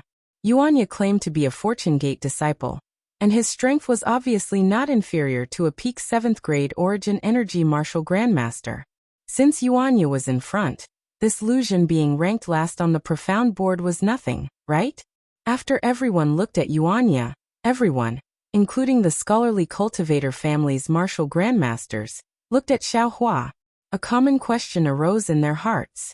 Since Yuanya was a 7th grade Origin Energy Martial Grandmaster, then, as Yuanya's master, Xiaohua's strength, what was his cultivation level? What was the 8th grade Origin Energy Martial Grandmaster's cultivation level? Could it be 9th grade Origin Energy Martial Grandmaster? Xiaohua's mood was different from others. Other than pride, there was only pride in his heart. In the past, he was merely the Yellow List's first place, but now Lu Zhen, a Fortune Gates disciple whom he didn't even know about, could be ranked on the profound list. Woo! Following that, more and more profound stars flew out from the vortex, breaking everyone's astonishment again and again. Unsurprisingly, all the profound stars that entered the profound list were Fortune Gates disciples. Each and every one of their names lit up the Fortune Gates morning sun like a blazing sun. The brilliance of the scorching sun tore apart the Xian Bulletin and occupied nearly 60% of the positions. The updating of the Xian ranking was somewhat different from that of the Huang ranking. Most of the time, names were updated one after another, unlike the Huang ranking. Sometimes, a group of names would be updated, and when the top 20 names began to dim, the entire vortex would stop, as if something was brewing. In contrast to the vortex, the entire space fell silent once again. No one was even willing to breathe loudly. Although they still had a shocking idea in their hearts, they still did not dare to believe it, and waited quietly for the Bound of Universe token to be revealed. Wang, the vortex finally moved, and a huge profound star flew out from the vortex. The lightning and chains were shattered by this profound star. The profound star streaked across the space, creating a rumbling sound that shook the entire space. The profound dragons surrounding the profound list were somewhat uneasy, and they struggled with all their might, wanting to rush out of the profound list. Boom! The profound star fell, shattering the 20th name, and Fortune Gates Fujiwen's name was written on it. Ah? Fujiwen? Did the profound yellow list make a mistake? Within the halo, a middle-aged man couldn't help but shout. Or maybe it's someone with the same name. My Fu family's Fujiwen should be a Confucian cultivator. How can he be ranked on the profound yellow list? Brother Fu? Don't worry. An old man next to him laughed and said, "This is definitely not your Fu family's Fujiwen. Those who can be ranked on the profound list are all Taoist cultivators, and all of them are above the 5th grade of Origin Energy. I've seen your Fujiwen before. Although he has some aptitude, it's impossible for him to cultivate to the 5th grade of Origin Energy in 300 years. Oh right, I haven't seen Fujiwen for a long time. Which Confucian did he become a disciple of?" The middle-aged man laughed and said, "I'm not sure about that. Not to mention Fujiwen, I haven't seen him for nearly 200 years. Even his parents seem to have suddenly disappeared. I haven't seen him for many years." The two men's voices weren't loud, but Xiaohua heard them clearly. Xiaohua frowned as he looked at the profound list. He somewhat understood. Just as Meng Qing said, Fu Jiwen's cultivation was one of the best among the Fortune Gate's disciples, but he didn't have any descendants. His power on the Shenhua continent was far from the Yu family and Lu family, so he was only qualified to be ranked at the bottom of the profound list. That's not right. Xiaohua looked at Yuanya beside him and said inwardly, Yuanya is a loner, and his strength can't be compared to Fu Jiwen. How can he be ranked above Fu Jiwen? Oh, I understand. The Immortal Palace must have fought with Fu Jiwen and the others to create this list. Yuanya has always been in the Thousand Demons Sacred Realm, so his name probably isn't on the profound list. While Xiaohua was pondering, another black star flew out from his mouth and landed on the profound list. The 18th name shattered, and in a split second, it was revealed to the left of the 57th name.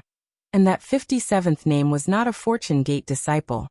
Fortune Gate's Wang Baifei, although they knew that this Xian star was most likely a Fortune Gate's disciple, some of the Confucian cultivators on the star couldn't help but exclaim. Even star-picking Lu's Nan Huaiyue stole a glance at Xiaohua and asked in a low voice, Senior Xiao, are these two seniors really your disciples? And Xiaohua didn't hide anything and nodded. He then looked at Mo Jianli and said with a smile, They're the same as Mo Jianli, but this old man hasn't mentioned it to him yet, so I don't know if he's willing. Mo Jianli had long been fascinated by this scene. He really couldn't believe that the Dao Gate's cultivator, who was only a low 4th grade origin Qi cultivator, was now the sect master of a Dao Gate sect. Moreover, this Dao Gate's disciple had almost completely refreshed the profound yellow list that the Confucian cultivators were so proud of. What was even more unbelievable was that he had actually become a member of this terrifying sect. Now that he heard Xiaohua mention him, Mo Jianli hurriedly bowed and said, Senior's gift really makes this junior fearful. It's this junior's honor to be able to enter the Fortune Gate. Good. Xiaohua nodded. As long as you're willing, this profound yellow list will have your name on it sooner or later. Nan Huaiyue pursed her lips and said with a smile, Senior Xiao, you've said before that this profound yellow list is the Confucian cultivators' hunting list. What's there to be proud of about being on this list? Xiaohua's eyes were like stars as he looked at the profound yellow list high in the sky and said with a smile, That was in the past. Today, my Fortune Gate's disciple is on the profound yellow list. In the future, this profound yellow list will become the heroes list of the 3 continents. Xiaohua's words were quite heroic. If others heard it, they would inevitably think that Xiaohua was bragging. However, in Nan Huaiyue's ears it was so natural. She didn't doubt that the appearance of the Fortune Gate would definitely fulfill Xiaohua's words. Boom! While they were talking, another profound star flew out and shattered the 15th blood-colored name. The blood-colored name flew to the 50th place and reformed. Fortune Gate's Yuanya. When Yuanya's name appeared, tens of thousands of eyes fell on the bare-handed Yuanya, and noisy discussions rose again. This is Yuanya. He's really powerful to be able to be ranked 15th on the profound list.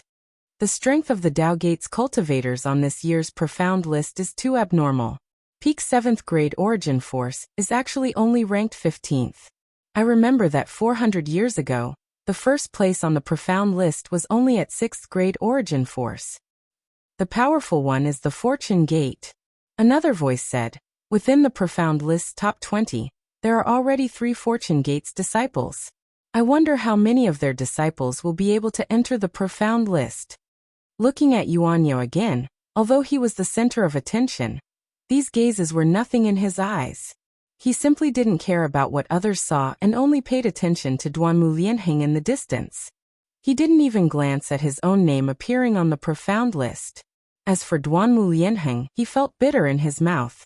Although he knew that Yuanya wouldn't make a sneak attack, he didn't dare to be distracted when facing such an opponent. He could only look at the profound yellow list while being vigilant against Yuanya. At this moment, he was already somewhat regretful. The current Fortune Gate, not to mention him, even the Duanmu family couldn't be its opponent. Why was he so obsessed at that time to listen to Duanmu Qing's bewitchment? Of course, Duanmu Lianheng's heart was filled with despair because he wasn't the only one who was obsessed. The Duanmu family's absolute kill order was the real reason why the Duanmu family might be annihilated by the Fortune Gate. What other Fortune Gates disciples are there before Yuanya? A series of questions arose in the hearts of the crowd. Everyone's gaze shifted from Yuanya's calm face to the vortex. Wu, another profound star, appeared and fell into the 11th position. A blood-red name appeared. Fortune Gates Xiansongzi. Xiansongzi? Xiaohua was also stunned, and the strangeness in his eyes became even stronger. Because other than protecting Zhai Xingzi and the others in the Thousand Demons Sacred Realm, Xiaohua had never let Xiansongzi fight. Xiaohua couldn't imagine how the profound Yellow Order knew Xiansongzi's strength. Moreover, its evaluation of Xiansongzi's strength was also so objective. Could it be that His Highness Lan has led the Fortune Gates disciples back to the hidden immortal mainland? How is that possible? At this moment, a scholarly disciple exclaimed, I know this Xiansongzi. When he was still a Golden Core Realm cultivator, he even tried to befriend me. How many years has it been? How could he surpass 7th grade essence force? P.S. 3 chapters at noon, no updates at night. Chapter 4490. That's right. As soon as the Confucian cultivator opened his mouth, more than 10 Confucian cultivators who knew Xiansongzi also shouted, We also know Xiansongzi. It's impossible for him to be on the Xian ranking, let alone be ranked 11th. Miss Nan Murongjiang takes a deep breath, suppressing the incomparable horror in his heart, and raises his voice to ask, Can your Zhai Xinglu be sure that this mysterious yellow list is the one issued by the mysterious Yellow Order? Junior can guarantee it. Nan Huaiyue answered without hesitation. This is the Profound Yellow Proclamation issued by the Profound Yellow Order to the entire hidden immortal continent. If Senior Morong doesn't believe me, you can send a message to the Morong family. If any of the names on the Profound Yellow Proclamation are correct, Zhai Xinglu will return 10 times the source stones. And that's not necessary. Morong Jiang waved his hand and said, I just feel that this Profound Yellow Proclamation has a strange feeling. To be honest, I've lived for so long, but I've never seen such a strange thing. Gongshu Jingye's mood was better than all the other Confucian cultivator families. He clearly remembered that a few hours ago, Xiaohua gave the 5 brocade cloud painting to Gongshu Yisan and Gongshu Yiming in front of him, and said that he would accept them as his disciples. With this sentence, the Gongshu family had a close relationship with the Fortune Gate. No matter how the 100 schools of thought treated the Fortune Gate, the Gongshu family could advance and retreat freely. Now that he heard Murong Jiang's words, he smiled and said, There's no need to be afraid of the Profound Yellow Proclamation's authenticity. Now that we're in the Thousand Demons Sacred Realm, it's too troublesome to send a message to the family. When we reach the Chitty River, we'll meet the 4 great families. At that time, we'll just have to ask and we'll know. Indeed, Murong Jiang smiled bitterly. He also understood in his heart that with Zhai Xinglu's ability, how could they make a mistake? Wu then, without any suspense, the name Fortune Gates Daoist Jingting appeared in the 10th place. Daoist Jingting was a famous nascent soul cultivator on the hidden immortal continent, and many Confucian cultivators knew him. Suddenly Xiaohua thought, the Golden Condor and White Lion's strength is quite good. Why aren't they on the Profound Yellow Proclamation?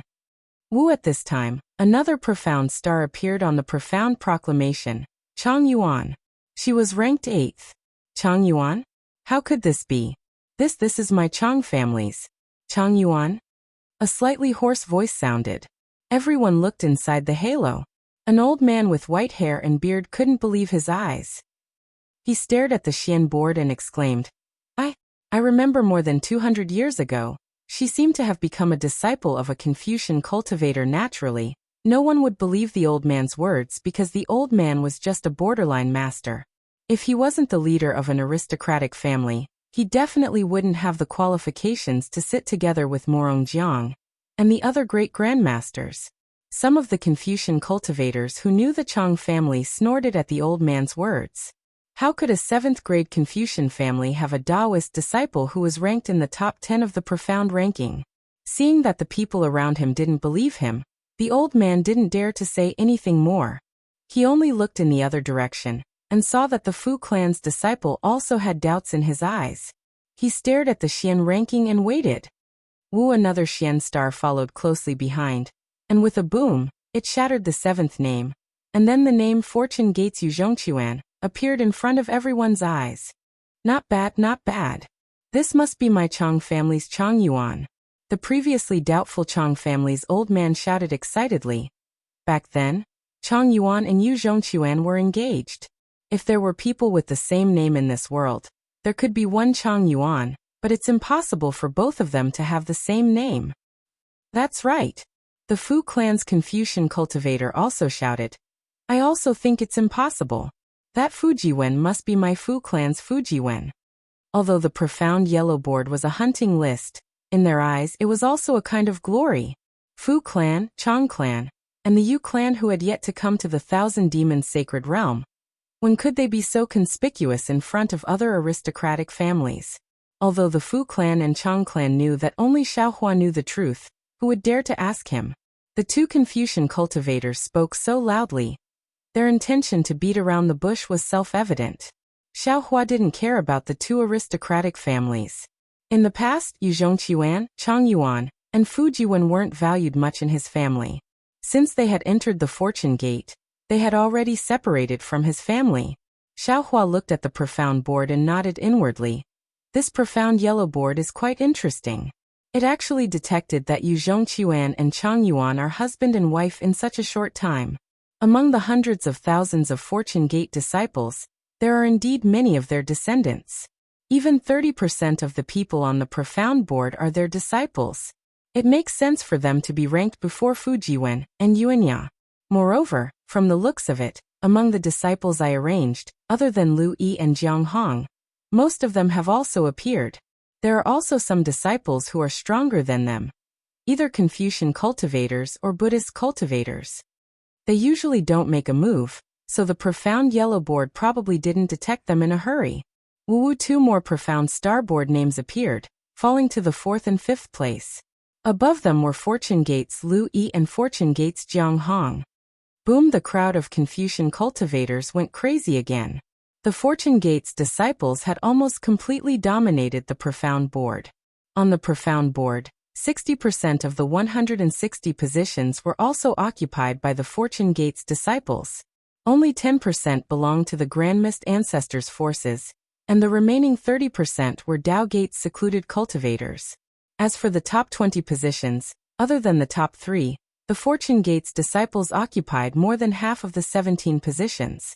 Although the crowd was already prepared, they were still shocked by this unbelievable list. The discussion stopped when the last Xian star appeared. Under the starry sky, there was complete silence. Everyone's eyes were fixed on this Xian star. Although this Xian star didn't look any different from the other Xian stars, when it fell into the vortex, it was extremely heavy. It was as if the arrival of this profound star signified the arrival of an era, and the fall of this profound star signified the end of an era. The profound star shot straight to the top of the profound board, and there was no surprise. Tens of thousands of pairs of eyes lit up as they wanted to witness this moment. Boom! With a loud rumble, the profound board shone brightly, and the color of blood overflowed. The words Fortune Gates Xiaohua appeared at the top of the profound board. Whether it was the Great Desolate Mountain's Grand Mist Ancestor, Lianghui Ridge's Taoist Rider, or even the Burning Glaze Pools in Yezi, all of them turned into fragments and moved to the bottom of the profound board. Profound board's first place. It's really the profound board's first place. Morongjiang blurted out. Xiao. Taoist Xiao actually has this kind of strength? Gongshu Jingyi growled. Taoist Xiao actually surpassed the legendary Grand Mist Ancestor? Could it be that his strength is even more powerful than the Grand Mist Ancestor? Meng Cheng explained with a smile. Taoist Xiao may not be as strong as the Grand Mist Ancestor, but his fortune gate is too powerful, so he occupies the first place of the profound board. Boom, boom, boom. While everyone was discussing, a loud rumble of thunder came from the profound board. The profound board, which was originally overflowing with auspicious qi and covered by rosy clouds, suddenly burst open. Strands of golden light shot out like spider silk towards the 5 words Fortune Gates Xiaohua. As soon as the golden light appeared, the 5 words immediately shattered. Every stroke of the 5 inscriptions turned into dozens of thunderbolts, and with overwhelming power, they rushed towards the whirlpool. Wherever the thunderbolts passed, Whether it was the 5 Qi righteous lightning or the inscription chains, everything was swept away. When the thunderbolts fell into the whirlpool, the entire whirlpool collapsed. Countless black and white lights flickered, and a terrifying aura rushed out from the collapsing whirlpool. Sai Xiaohua, isn't it just a profound yellow board? How did you make such a big commotion? A sweet voice came from the starry sky, and then hundreds of flowers bloomed and rushed into the collapsing whirlpool. In just a moment, the entire transmission channel began to slowly disappear. When Xiaohua heard Fairy Xingyu's words, he shrugged helplessly and said with a smile, "This has nothing to do with me. I'm just watching from the side." Puff. When the starry sky regained its calm, another ray of moonlight rushed out from the full moon and landed on the shattered profound board. Like a broken mirror, the shattered pieces were instantly restored. At this time, the Grand Mist Ancestor and the other two were still in front of the profound board. The whole place was silent, and no one dared to speak. No one knew what had happened. Even the strong scholars like Morongjiang and Gongshu Jingye didn't know why Xiaohua's name couldn't be written on the profound yellow board. Senior Xiao Duanmu Lianheng's thoughts turned rapidly, and he hurriedly said in the silence, "My Duanmu family was deceived by the side-branch disciple Duanmu Qing and offended Senior.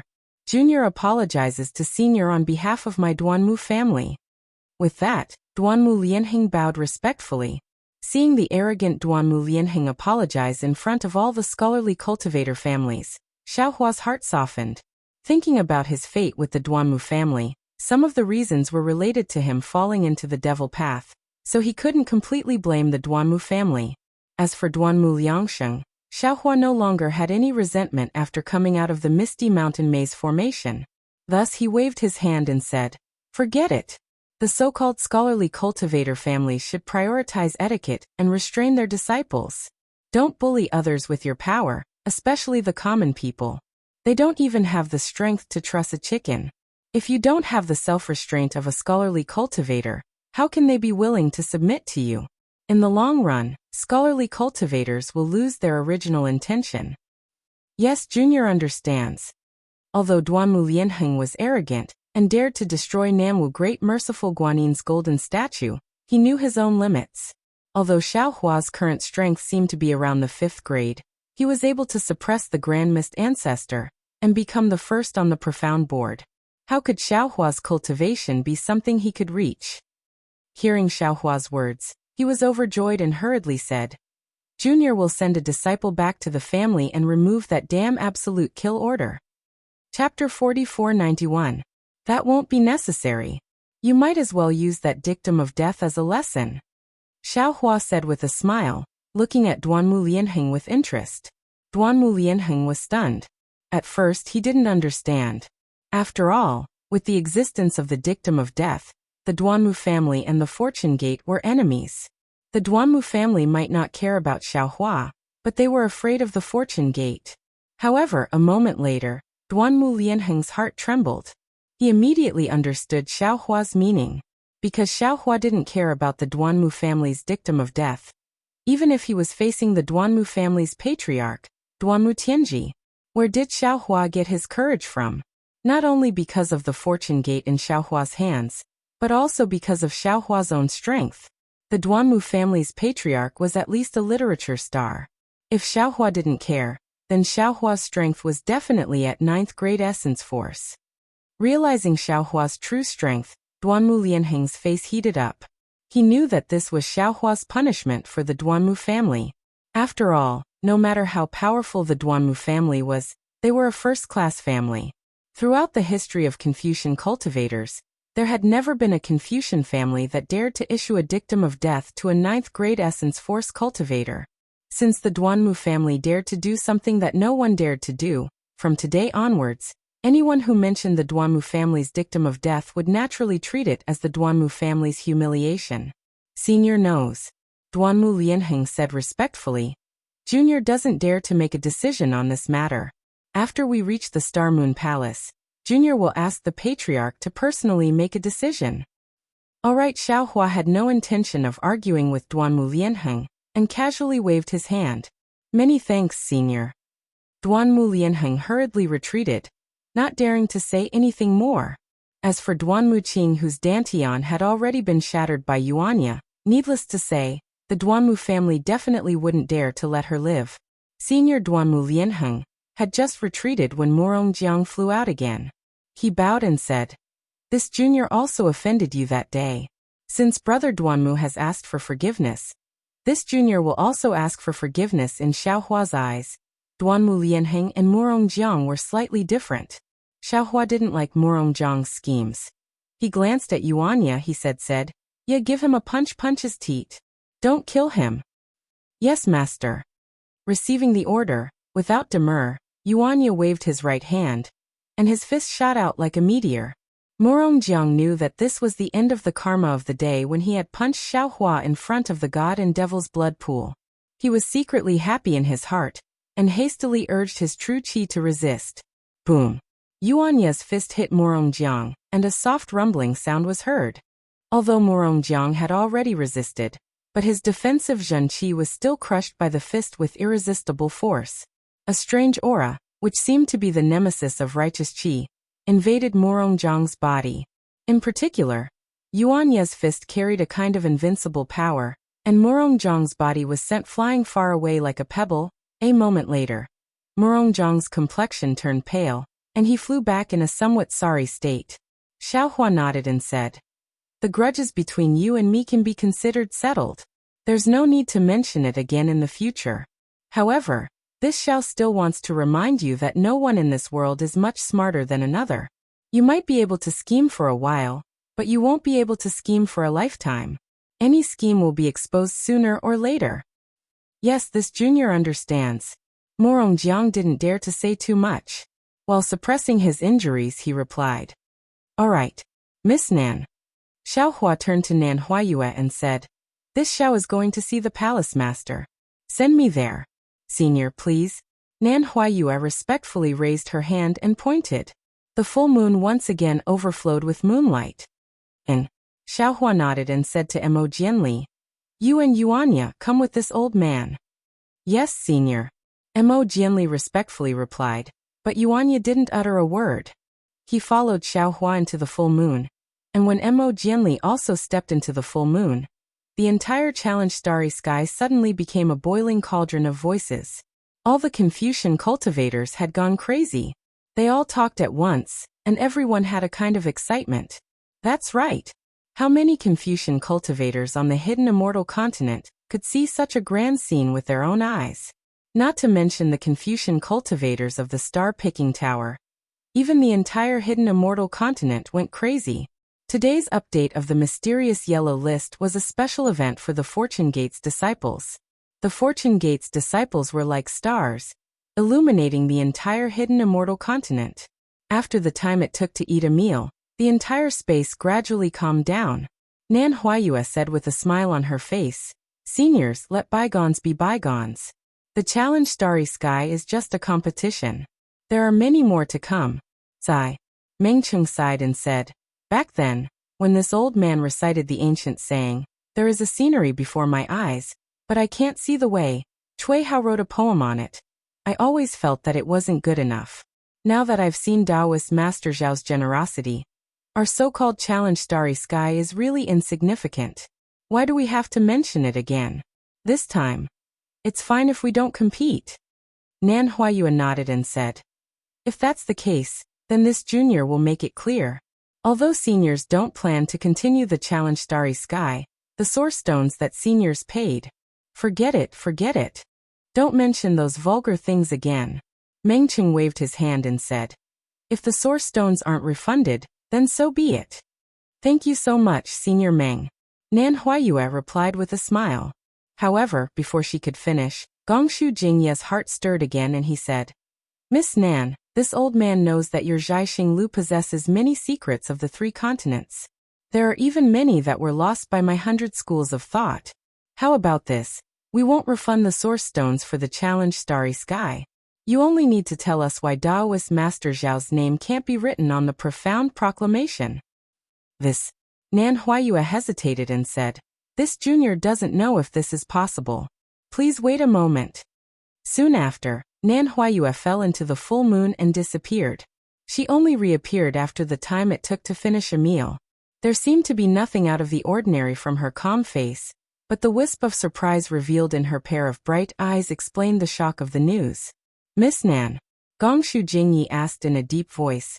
Can Zhai Xinglu give us an answer? Nan Huayue nodded and said, My Zhai Xinglu does have records of this. However, does seniors agree with seniors' decision? This old man agrees, Morong Jiang said without hesitation. Although he knew in his heart that as long as he returned to the Morong family, he would definitely know the reason, but how could he wait until then?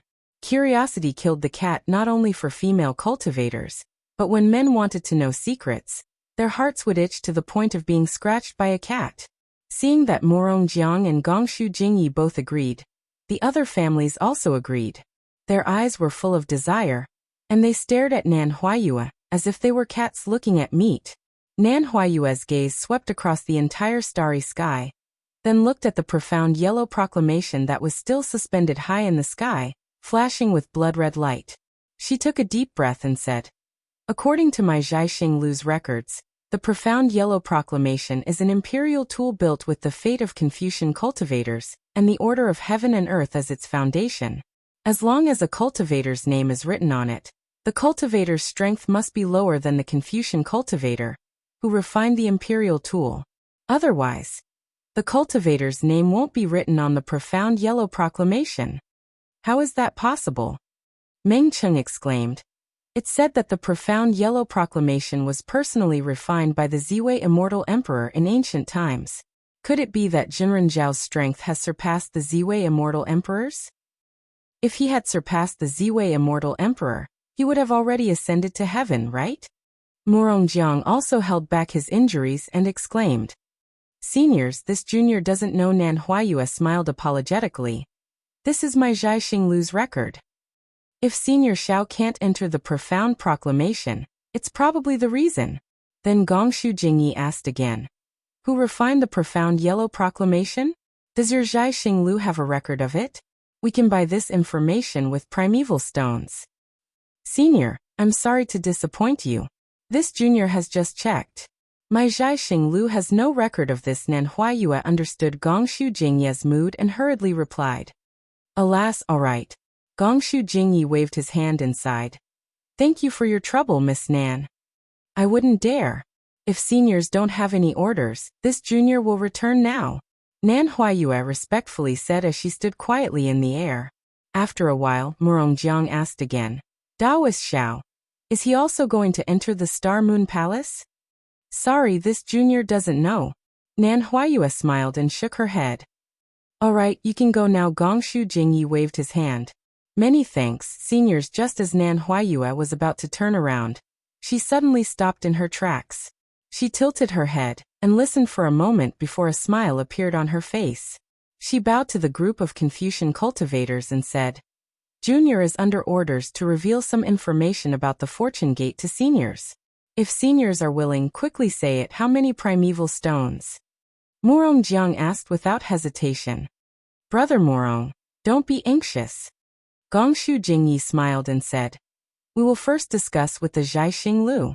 This information is actually outdated and has no value. If we are not anxious, we can wait until we return to the hidden immortal continent to know. Gongshu Jingyi looked at Nan Huayue and said with a smile, Miss Nan, don't you agree? Nan Huayue smiled and said, Senior is right but also wrong. Because a lot of this information is unique to my Zhai Xinglu. No one on the hidden immortal continent will have the chance to hear it.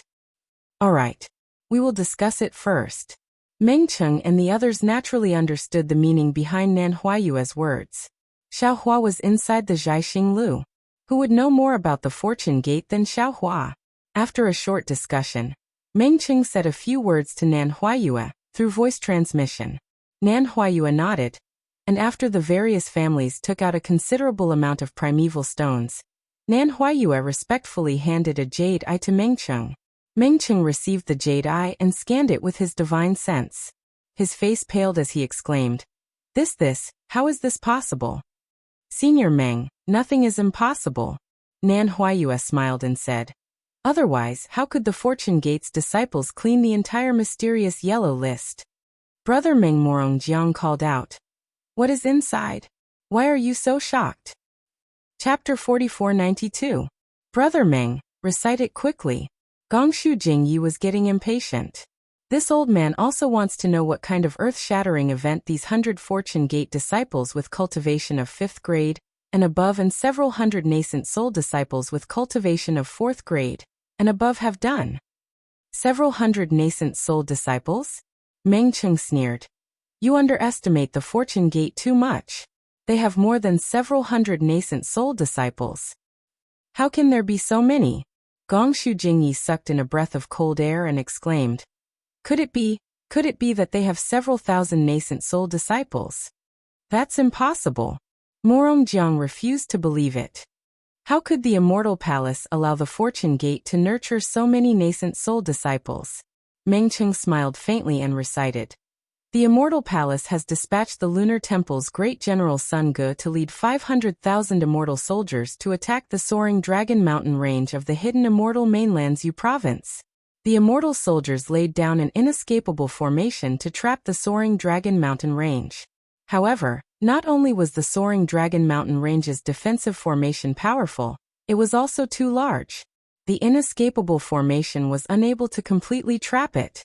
The soaring Dragon Mountain range's Fortune Gate resisted the immortal soldiers for more than a year. Later, Sun Gu invited the Immortal Palace's 64 constellations to descend to the lower realm and lay down a constellation formation to tear apart the soaring Dragon Mountain range's defensive formation, revealing the Fortune Gate's true identity.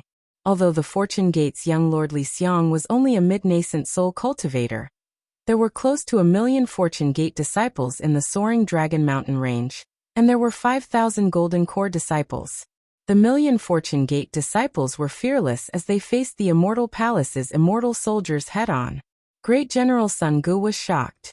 Ever since the Dao extinction era, there had never been a Dao sect on the hidden Immortal Mainland, not to mention a sect with 1 million disciples. The soaring Dragon Mountain range's Fortune Gate had crossed the Immortal Palace's bottom line. Great General Sun Gu led 500,000 immortal soldiers and generals, and with the assistance of the 64 constellations, he prepared to battle the Fortune Gate's million disciples, intending to annihilate them all. But at this time, Fortune Gate's Fujiwen appeared with several thousand disciples.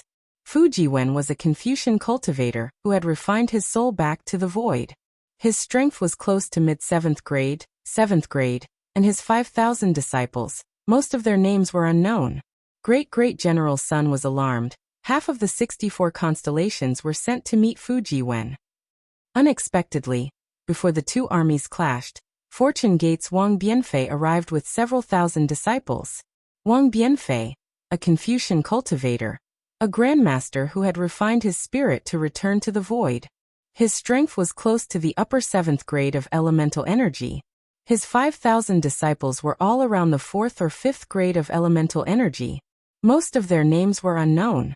64 lunar mansions were shocked. The other half broke away from Great General Sun Ji's command and faced Wang Bianfei head-on. At this time, the advantage of the Immortal Palace's punitive army was gone. Once the war started, the 500,000 immortal soldiers could not escape. The immortal generals were filled with righteousness. Just as they were about to die, they heard the sound of the bugle horn and were overjoyed. However, more reinforcements arrived. It was the Fortune Gate's Yu Zhongqiuan, Chang Yuan, and several thousand Fortune Gate disciples. Yu Zhongqiuan, a Confucian sword cultivator, descendant of the 7th grade aristocratic family, Yu clan in Yifeng country of hidden immortal continents Yu province. His strength was close to the middle of the 7th grade of origin energy. Chang Yuan, a Confucian sword cultivator, descendant of the 7th grade aristocratic family Chang clan in Xian country of hidden immortal continents Yu province. Her strength was close to the middle of the 7th grade of origin energy. The 5,000 disciples he led were all around grade 4 or 5, and most of them had the surname Yu. Because of this, Great General Sun Gu and the 64 lunar mansions trembled, not daring to fight. Fortune Gate's Fujiwen spat out a heavenly scripture scroll and activated the Fortune Gate's defensive formation, trapping the 500,000 immortal soldiers.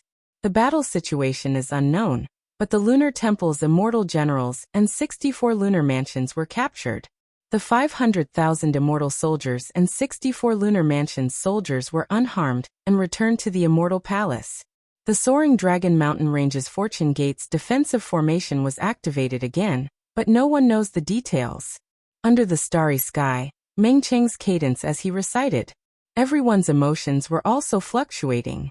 Although the jade pupil didn't record much, everyone could imagine the strangeness of the situation. Lunar Temple's great General Sun Ge and the 64 Lunar Mansion's soldiers definitely didn't expect the Fortune Gate to have so many high-grade disciples return, instantly equalizing the disadvantageous situation. What was special was that they didn't lose a single soldier in the battle. The Lunar Temple's soldiers and the Lunar Mansion's soldiers were released by the Fortune Gate disciples, as if the Fortune Gate disciples weren't worried about the Immortal Palace's punitive expedition again. AI, no wonder Brother Meng is so surprised. Gong Shujingye sighed. Tens of thousands of nascent soul cultivators suddenly appeared. Even great General Sun Ge would panic. Yeah, after the battle at the soaring Dragon Mountain Range, the Fortune Gate's name shook the entire Yu Prefecture. Their name shook the entire hidden immortal continent. Morong Jiang nodded in agreement. In the Heavenly Paradise River's Azure Prefecture, the Dragon Clan's Jiang Sheng led 2,000 water tribe members to patrol the Heavenly Paradise River. They were ambushed by the Heavenly Rainbow Stream's Ao Shi. Jiang Sheng sent a message, and the Heavenly Paradise River's Dragon Clan led 30,000 water tribe members to rescue them. Unexpectedly, the Heavenly Rainbow Stream's Dragon Clan set up another trap, and sent 100,000 water tribe members to besiege them. In the battle, the Heavenly Paradise River's Dragon Clan gradually showed signs of defeat. At this time, the Fortune Gate's Lu Yi and Jiang Hong led over 100,000 Fortune Gate disciples back. Lu Yi was a Dao Gate's body integration cultivator. His origin was unknown, but he became a disciple of Xiao Hua at the Longevity Town over 200 years ago. His strength was close to the middle of the 7th grade. Jiang Hong was the Heavenly Paradise River's Dragon Clan's princess, and her strength was close to the upper 7th grade. The 100,000 disciples they led were all around the 4th or 5th grade. Half of them had the surname Liu, and they were extremely strong. They were suspected to be descendants of the Dragon Clan. When the Fortune Gate disciples came out, the Heavenly Paradise River was dyed red with blood. None of the 100,000 water tribe members of the Heavenly Rainbow Stream managed to escape. Later, Jiang Hong led the Heavenly Rainbow Stream and killed 350,000 water tribe members. The Heavenly Rainbow Stream was removed from the Three Rivers Prefecture. Gong Shujingye was dumbfounded, and he was speechless for a long time. After a while he asked again, Brother Meng, you didn't misread, right? 10,000 Fortune Gate disciples with 4th or 5th grade origin energy. That's right. Meng Cheng nodded. Moreover, half of these disciples are descendants of the Dragon Clan. Is the Fortune Gate invincible? Duanmu Lianheng was in a daze. Not to mention the various families' martial grandmasters. All the Confucian cultivators present were speechless. When they saw the change of the mysterious yellow list earlier, they felt that it was exciting and interesting. Now, after hearing Zhai Xinglu's news, they finally understood how terrifying the Fortune Gate was. These 100,000 disciples could easily wipe out all the Confucian cultivators below the 3rd grade aristocratic family from the hidden immortal mainland. Don't be anxious, Meng Cheng said unhurriedly. Lu Yi and Jiang Hong led the 100,000 Fortune Gate disciples out of the Southern Sea. According to the reliable news from the Southern Sea Dragon Palace, the Southern Sea Dragon Palace's first prince, second prince, third prince, and fourth prince were all killed. The Southern Sea Dragon Palace's Four Seas Grand Formation was broken, and the Southern Sea Dragon Palace was split in half. No. Impossible. All the Confucian cultivators were petrified. No one had thought that the arrogant Four Seas Dragon Palace that looked down on both the human and demonic beast clans would be harmed by the Fortune Gate's disciples. After half a cup of tea's time, Morong Jiang raised his head and asked Nan Huaiyue, Miss Nan, this news Junior doesn't know. Nan Huaiyue had already prepared an excuse. Moreover, my star-picking tower won't verify this reliable news. If Senior Morong is interested, you can come to the Southern Sea Dragon Palace to take a look. Damn it, unless I don't want to live anymore. Murongjiang couldn't help but curse. That's right, unless they don't want to live anymore, who would think of provoking the fortune gate? The tens of thousands of Confucian cultivators present all had the same thought in their minds. Also Mengqing opened his mouth again. What? Also? What else? Gongshu Jingyi exclaimed. Other than splitting the Southern Sea Dragon Palace, did the Fortune Gate? Did they cause trouble in the Immortal Palace? No, they didn't. Mengqing smiled. Brother Gongshu, did you forget that Bai Qingyu of the Thousand Beasts Sacred Ground had once suppressed Daoist Xiao? Granduncle at this time, Gongshu Isin, who was on a star, hurriedly called out. When was Daoist Xiao suppressed by the demonic beast clan? Boy, how come you don't know? Gongshu Jingyi didn't have the heart to answer Gongshu Isin. He waved his hand and said, who knows if it's true or not? Didn't Daoist Xiao already come to the star-picking tower? That news must be fake. Bai Qingyu, Demon King Bai Qing of the Thousand Beasts Sacred Ground, is the descendant of the five-colored sea god Shell of the Great Sage Hall. Sky-concealing Ridge, Demon King Peng Jun of the Thousand Beasts Sacred Ground, is the descendant of one of the Great Sage Hall's six Great Sage Hall. Ancient Bell Mountain, Demon King Ni Quan of the Thousand Beasts Sacred Ground, is the descendant of one of the Great Sage Hall's six Great Sage Hall's Flying Feather Void Beast. The three Demon Kings joined forces to suppress a dragon that looked like Xiaohua for more than 200 years. The cultivators of the hidden immortal continent, the Merchant Union, the Dragon Tribe of the Dragon Island, and the Fortune Gate of the Soaring Dragon Mountain Range all mistakenly believed that the dragon was Xiaohua and traveled thousands of miles to rescue him. Demon King Bai Qing set up a banquet to feast on the flesh and blood of human cultivators.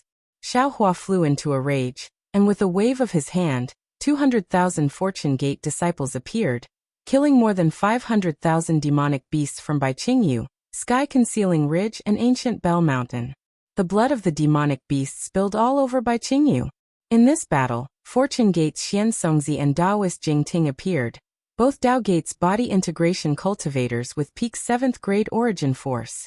Fortune Gate's Yuanyo appeared and killed several 7th grade origin force great demons.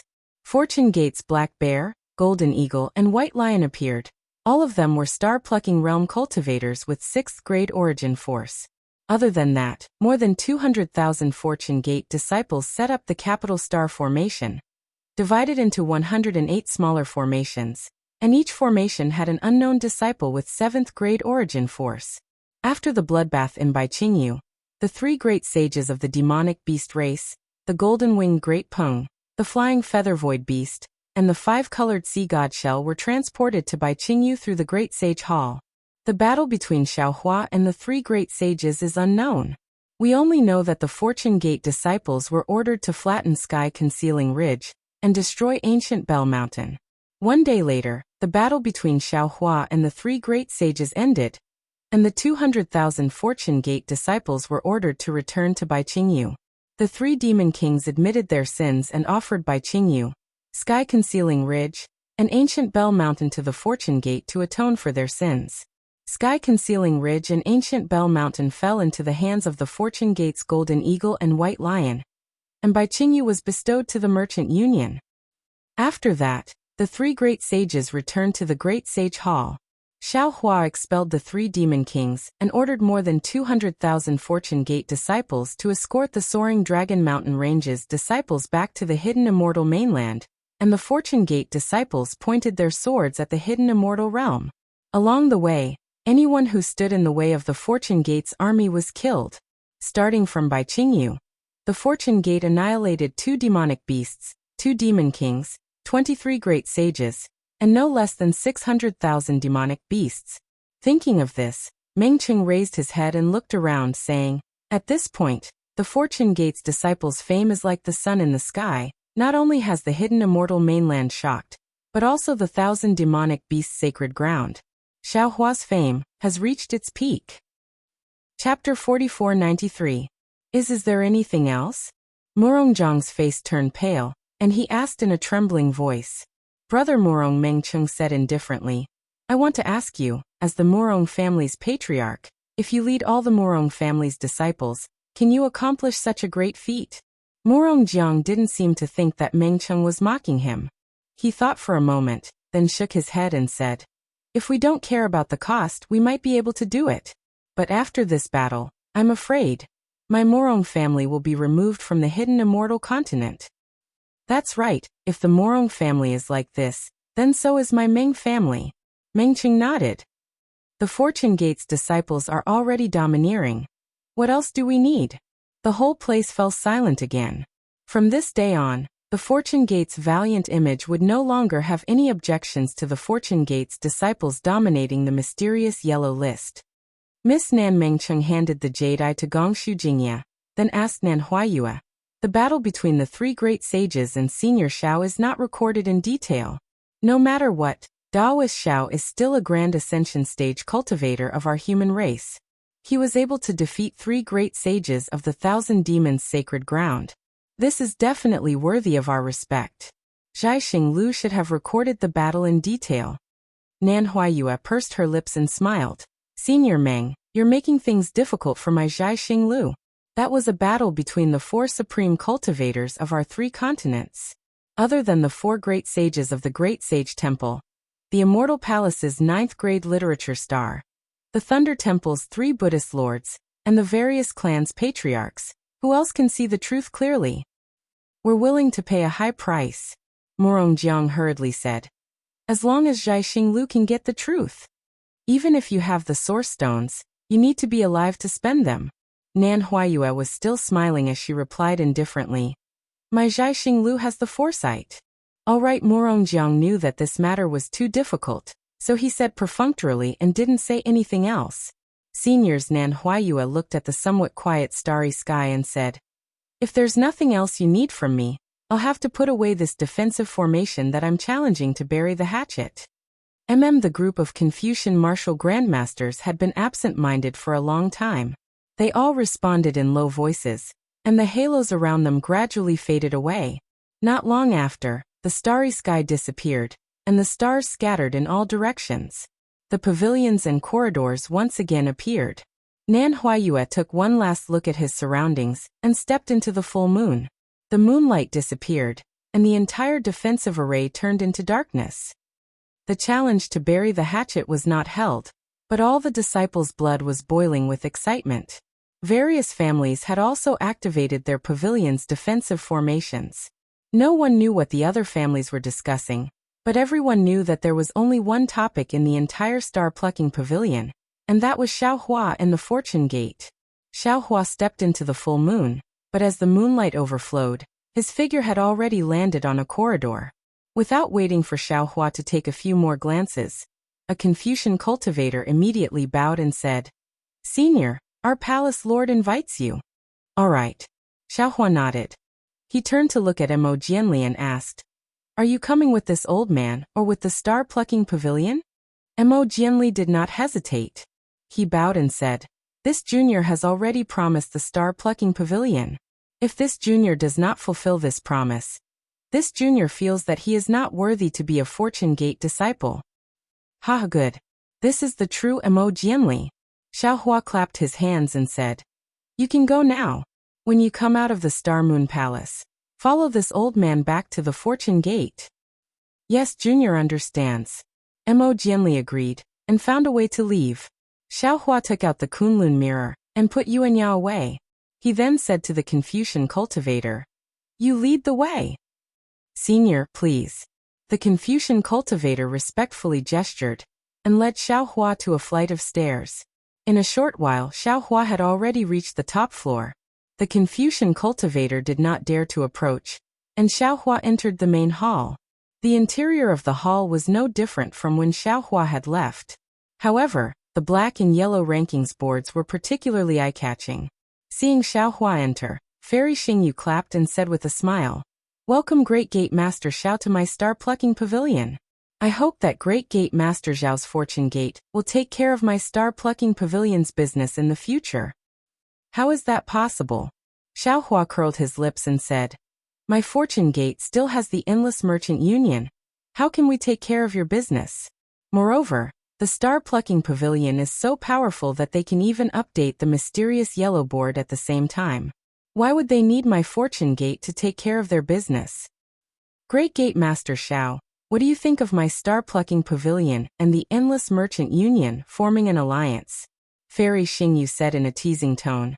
The fortune gate is like the sun in the sky. How can you let my star-plucking pavilion bask in some glory? Xiaohua, there was worry on Su Zhuai's face as he frowned. This time you've shown off too much. Although you were forced to do this, your fortune gate's mysterious yellow list can be seen as a challenge to the Immortal Palace's prestige. How can the Immortal Palace let this go? Moreover, the Tao Gate is the common enemy of the Confucian cultivators and the Buddhist sect. With your current strength, you may not be afraid of 1 or 2 Confucian cultivators, but what if the Confucian cultivators and the Buddhist sect join forces? And don't forget, you also offended 3 great sages from the Great Temple. Back then, that brat Grandmiss was too arrogant and didn't know how to hide his strength and bide his time. He was suppressed by the Confucian cultivators, the Buddhist sect, and the demonic beast race together. His subordinates were also completely wiped out. Your current situation is no different from that brat Grandmiss. In fact, it's even worse. You have to think of a way out. That's right, Grandmiss' cultivation wasn't as high as yours back then, and his subordinates weren't as strong as your fortune gate. Even so, the immortals, Buddhists, and demonic beasts couldn't tolerate it, so how can they tolerate you? Fairy Xingyu added. Great Gate Master Xiao, I'm afraid you don't have many good days left. If it's not possible, you should follow us to the immortal world. Many thanks for the 2 seniors' concern. Xiaohua smiled. My situation is different from the Grand Mist ancestors, and the current situation of the 3 continents is also different from that time. I don't think that the immortals, Buddhists, and demonic beasts can join forces again. Since they can't join forces, I don't have to be afraid of them. As for the Star Moon Palace, I will naturally follow seniors to take a look. However, I will definitely not enter the immortal world through the Star Moon Palace. If I leave, what will happen to the Fortune Gate? Junior's disciples haven't grown up yet.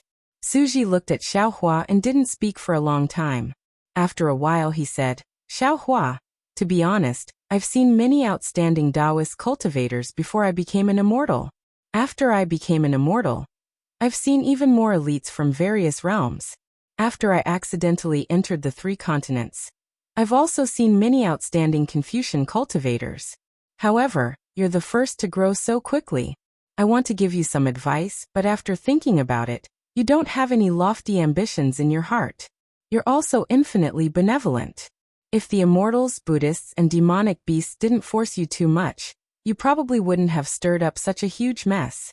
However, the problem is that people have no choice in the martial world. There are many things that we can't predict at this time. You should be careful. Xiaohua smiled and nodded. I'm really flattered by Senior's praise.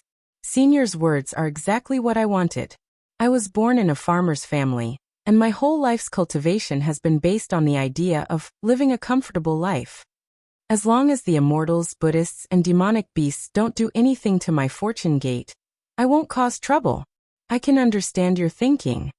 Fairy Xingyu shook her head and said, however, Immortal Emperor Gaochen, Mahavairakana revered sage, and the golden-winged Great Peng may not think so. Oh, and the Great Sage Temple's newly promoted 7 stars Great Sage.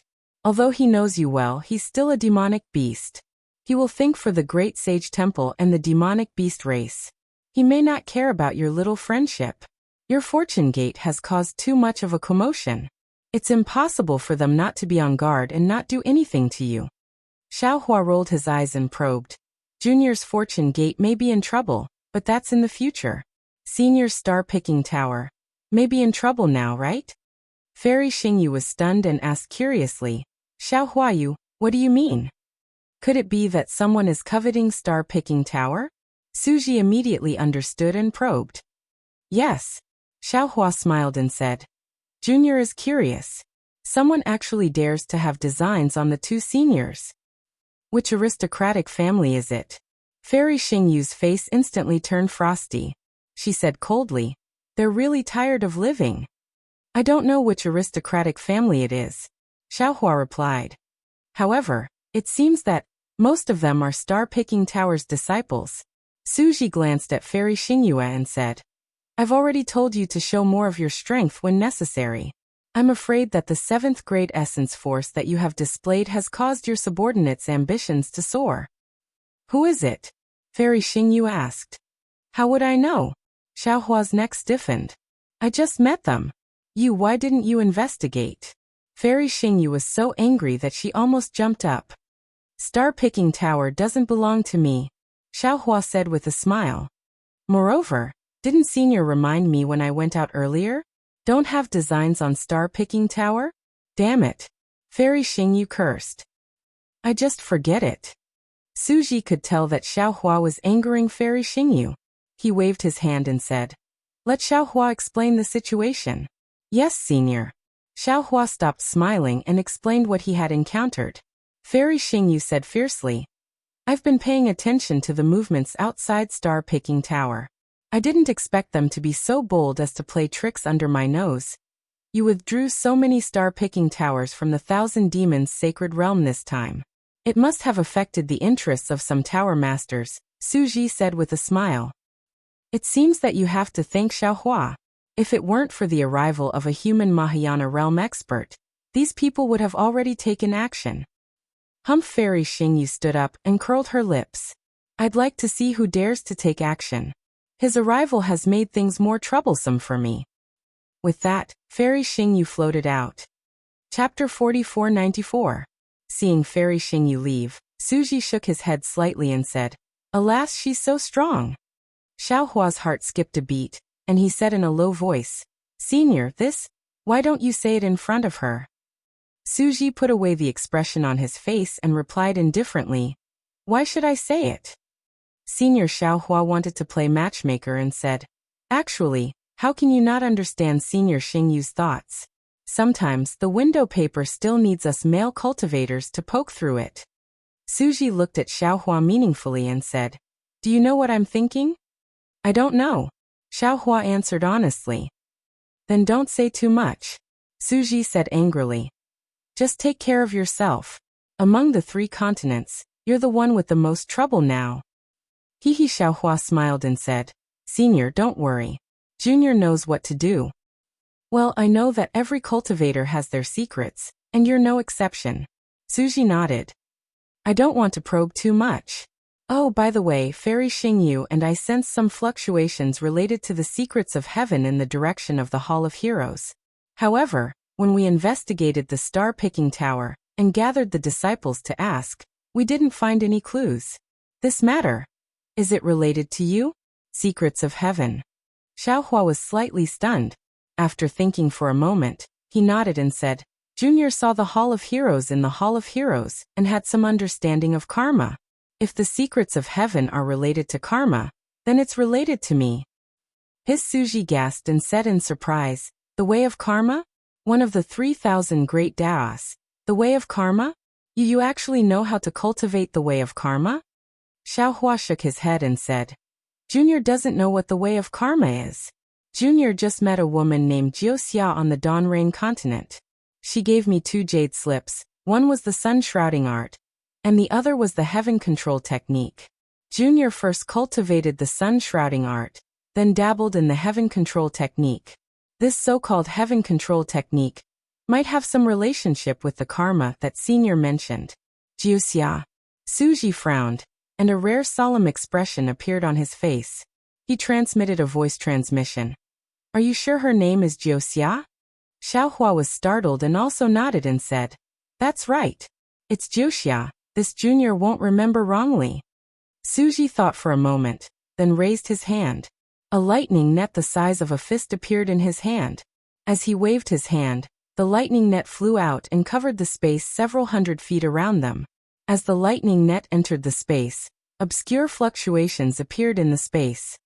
Xiaohua Suji transmitted his voice again. Does Wuxia have any obvious characteristics? There are no obvious characteristics. Seeing how serious Suji was, Xiaohua didn't dare to be negligent and honestly replied, She's a beautiful woman. Is that woman so beautiful that you can't forget her? Suji asked. Even if you don't think about her, she will still appear in your mind. Or do you want to forget her, but you can't forget her? Xiaohua smiled bitterly and said, Yeah, Could it be that Senior has encountered it before? I don't have the same opportunity as you. Since Su Ji already knew, his face regained its calmness and he replied indifferently, I just saw such a record in a secret record of the immortal realm. Xiao Hua was even more anxious and transmitted his voice in a low voice. Senior, can you explain in detail? Su Ji didn't answer him. Instead, he closed his eyes and used his thumb and forefinger to pinch the space between his eyebrows, rubbing it gently. A wisp of lightning flickered between his eyebrows. Xiao Hua didn't dare to disturb him and only watched quietly. After a moment, Su Ji opened his eyes and sighed. Xiao Hua, do you know about Qingqiu Mountain? Qingqiu Mountain. Xiao Hua shook his head almost without thinking. This junior doesn't know. Then do you know about the nine-tailed fox? Xiao Hua still shook his head. This junior doesn't know. Qingqiu Mountain is a barren mountain in ancient times, and the nine-tailed fox clan lives on this mountain. The nine-tailed fox clan knows yin and yang, and is good at transformation. They are often associated with the powerhouses who changed the world in ancient times. Moreover, every nine-tailed fox is a rare beauty in the eyes of humans, and also a rare demon in the eyes of demons. Let's put it this way. The nine-tailed fox is a demon condensed from the most beautiful yin in the world. It is a fatal temptation to every existence with yang aura. However, they don't seem to reveal their true appearance to any human or demon, and would only take out their illusory appearance unless they decide to follow that person or demon for life. Of course, no one can tell whether it's an illusory appearance or their true appearance, which is why no one knows how beautiful they are. Although Su Ji was transmitting his voice was still very low and he continued. It said that the nine-tailed fox clan has always started their name with Jiu. If I'm not mistaken, the Jiuxia you met is a descendant of the nine-tailed fox of Qingqiu Mountain. Seeing Su Ji so solemn, Xiao Hua asked curiously. This Jiuxia said she's not from the Donrain continent, but this junior doesn't know where she's from either. Could she really be from Qingqiu Mountain? That's absolutely impossible. Su Ji shook his head. The nine-tailed fox of Qingqiu Mountain would never come to the present realm. She could only be a descendant whose bloodline had wandered to the lower realm. Also, could there be some taboo in Qingqiu Mountain? Xiao Hua asked again. Su Ji nodded. That's right. If it weren't for the 3 continents, this Su wouldn't have dared to say the 3 words Qingqiu Mountain. Why? Xiao Hua asked curiously. Don't ask why, this Su doesn't know either. Su Ji replied. This Su is merely a punisher of the Punisher Palace.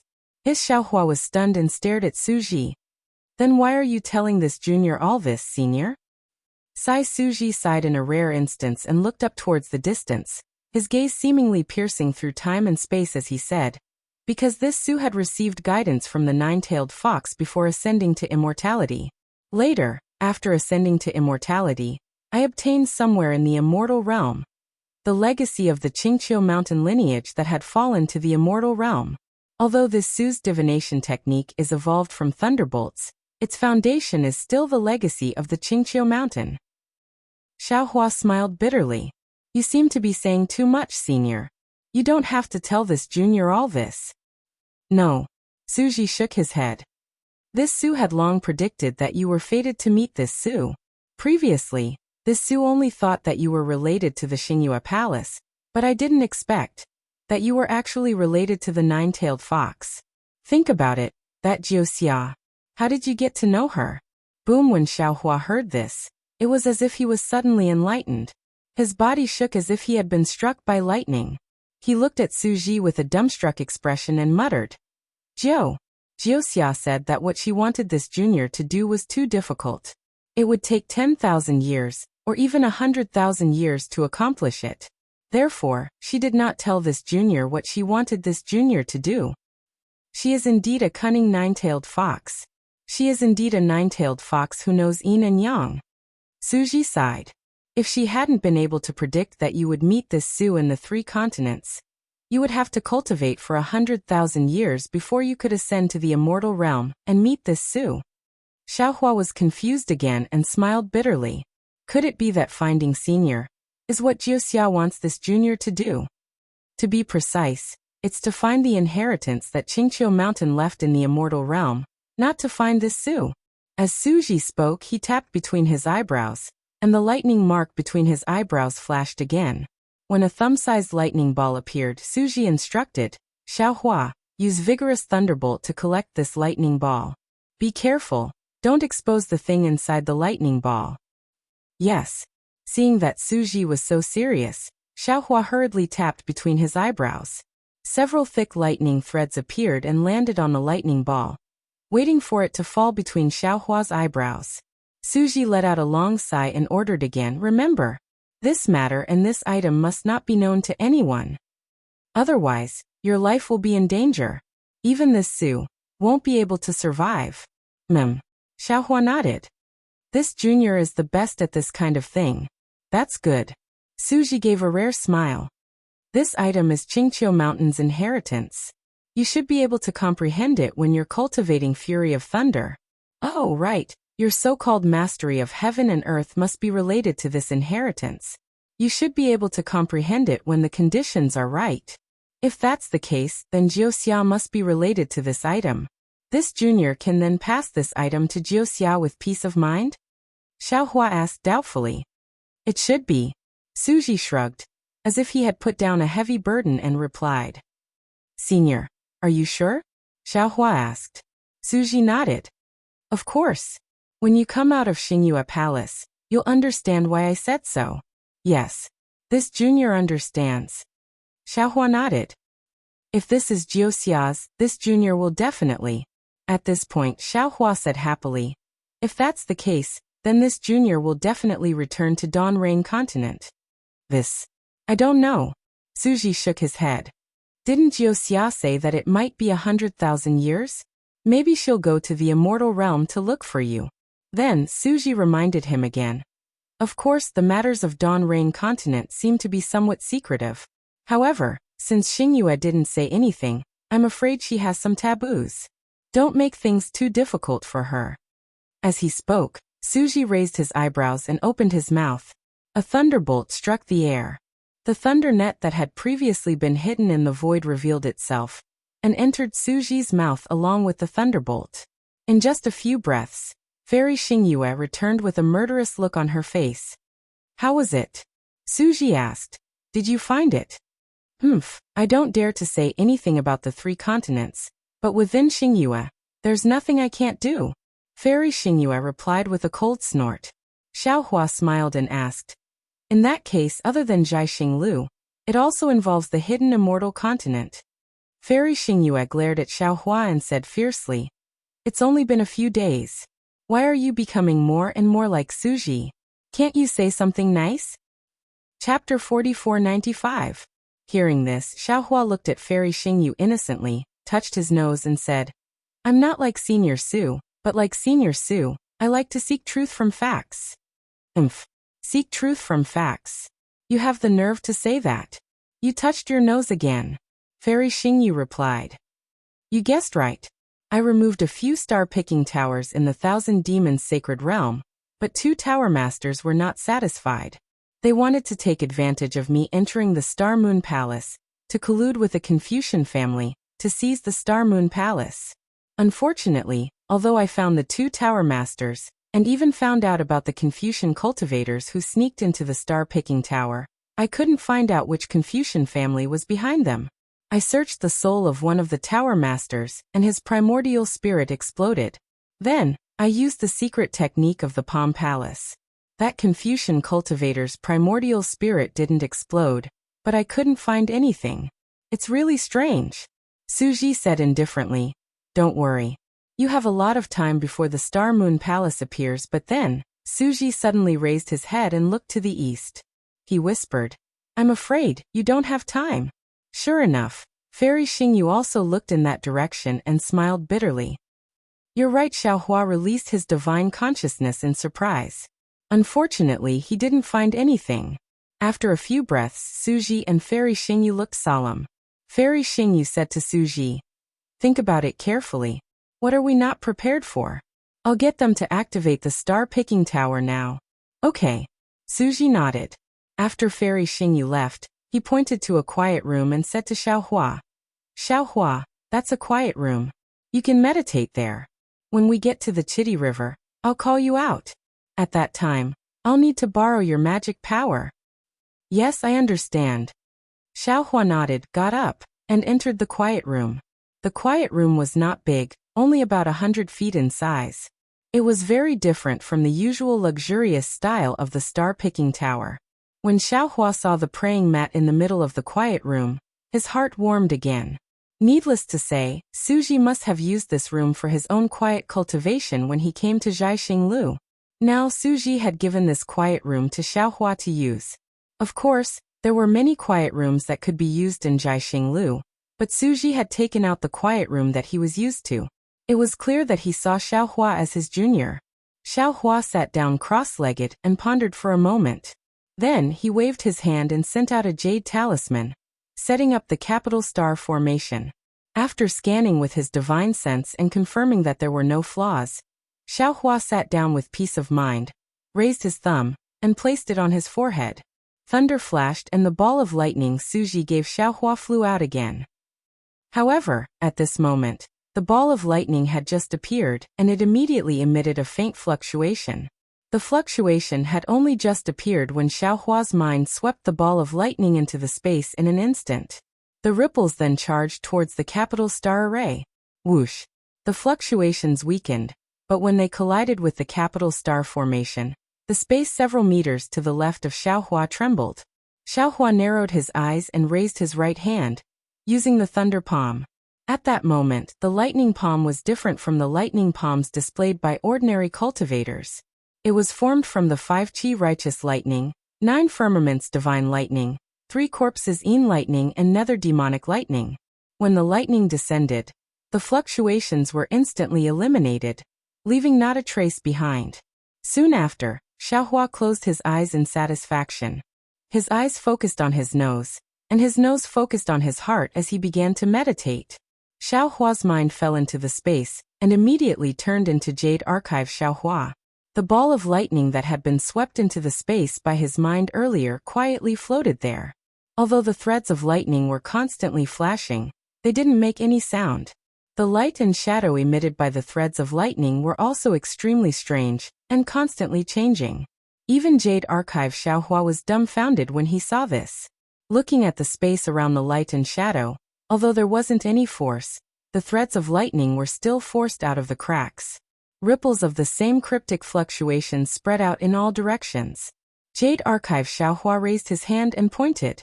With a tearing sound, it was as if silk was being torn apart.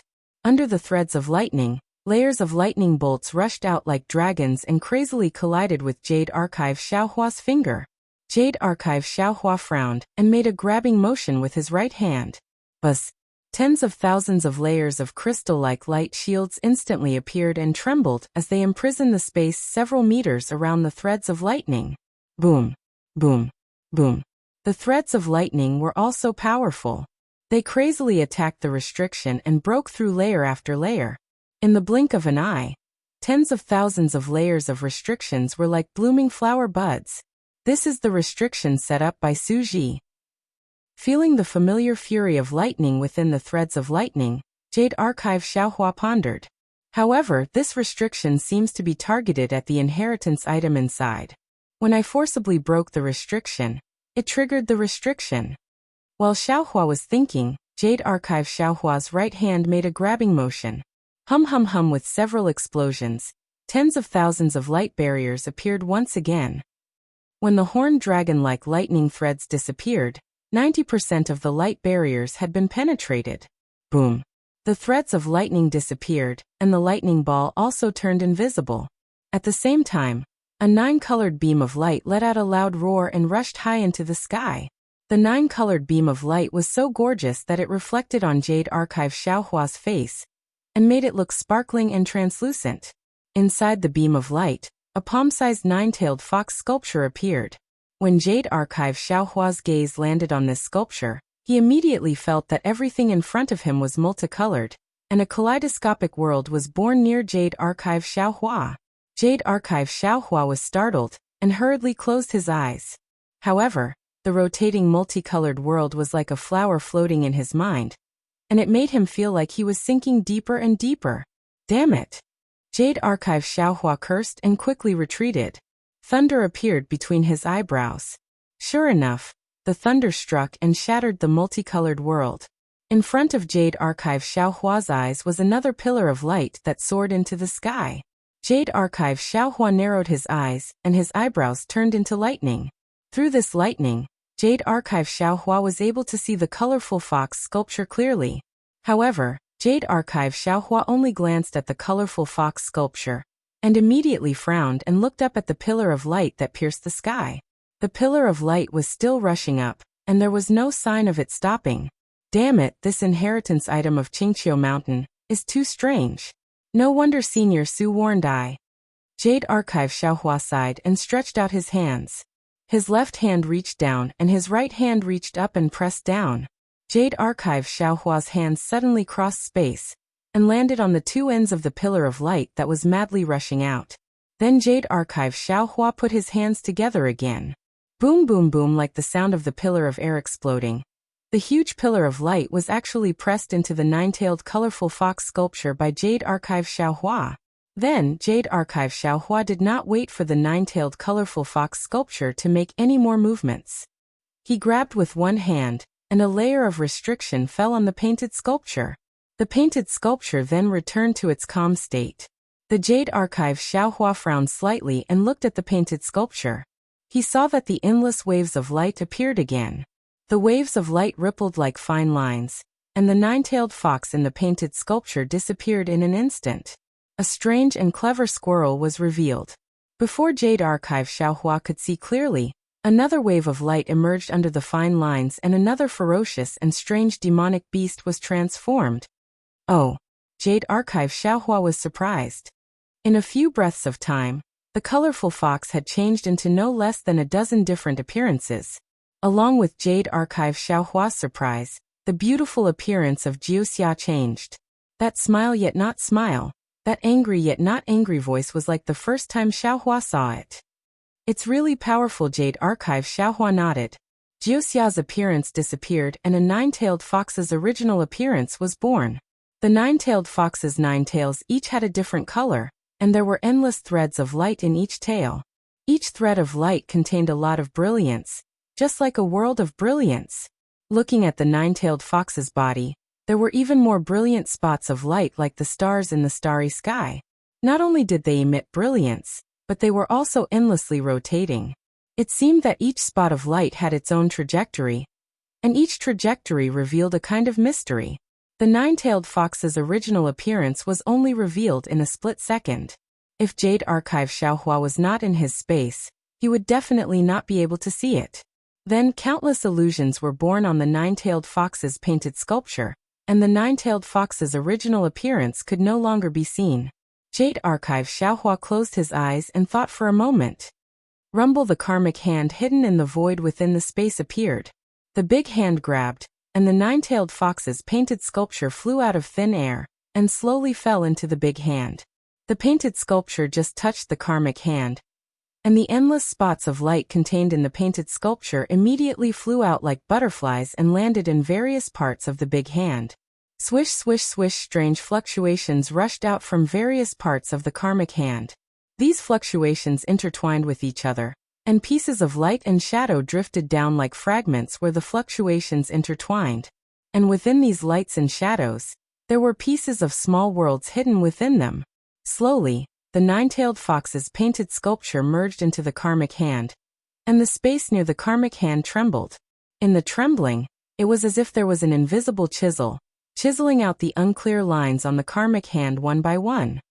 Haha, Jade Archive Xiaohua watched as the karmic hand became clearer and clearer, and couldn't help but laugh. Wuxia really is of the Qingqiu lineage. The records in this legacy item are of the same origin as the mastery of heaven and earth. Along with his laughter, Jade Archive Xiaohua's figure began to change. Just like the nine-tailed fox's light and shadow, he had already changed into dozens of images in the span of a few breaths. Only after half a cup of tea's worth of time did Jade Archive Xiaohua's figure appear. He looked at his hands with great satisfaction and laughed.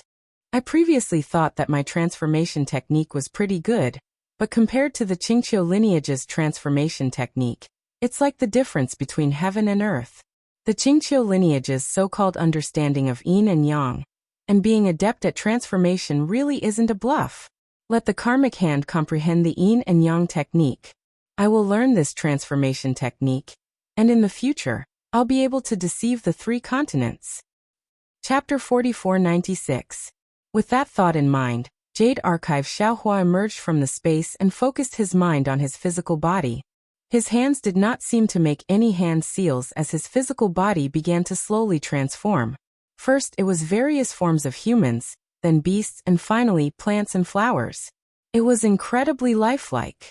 At the same time that Xiaohua was cultivating the Qingqiu sect's secret art, the dozens of pavilions outside the star-plucking tower were now spinning faster. The flames and colorful lotuses that were the silhouettes of light before were now clouds, while the star-plucking tower that was shaped like a pagoda was now slowly becoming oval. As the clouds fell into the sky, pillars of noble qi crashed down. As the pavilions spun, rays of starlight swayed and appeared. The light screen of stars and moon also gradually rose from the pillars of noble qi. Rumble when the space hundreds of miles around the star-plucking tower was filled with clouds and starlight. The entire ground began to shake. Amidst the rumbling, the star-plucking tower was uprooted out of thin air.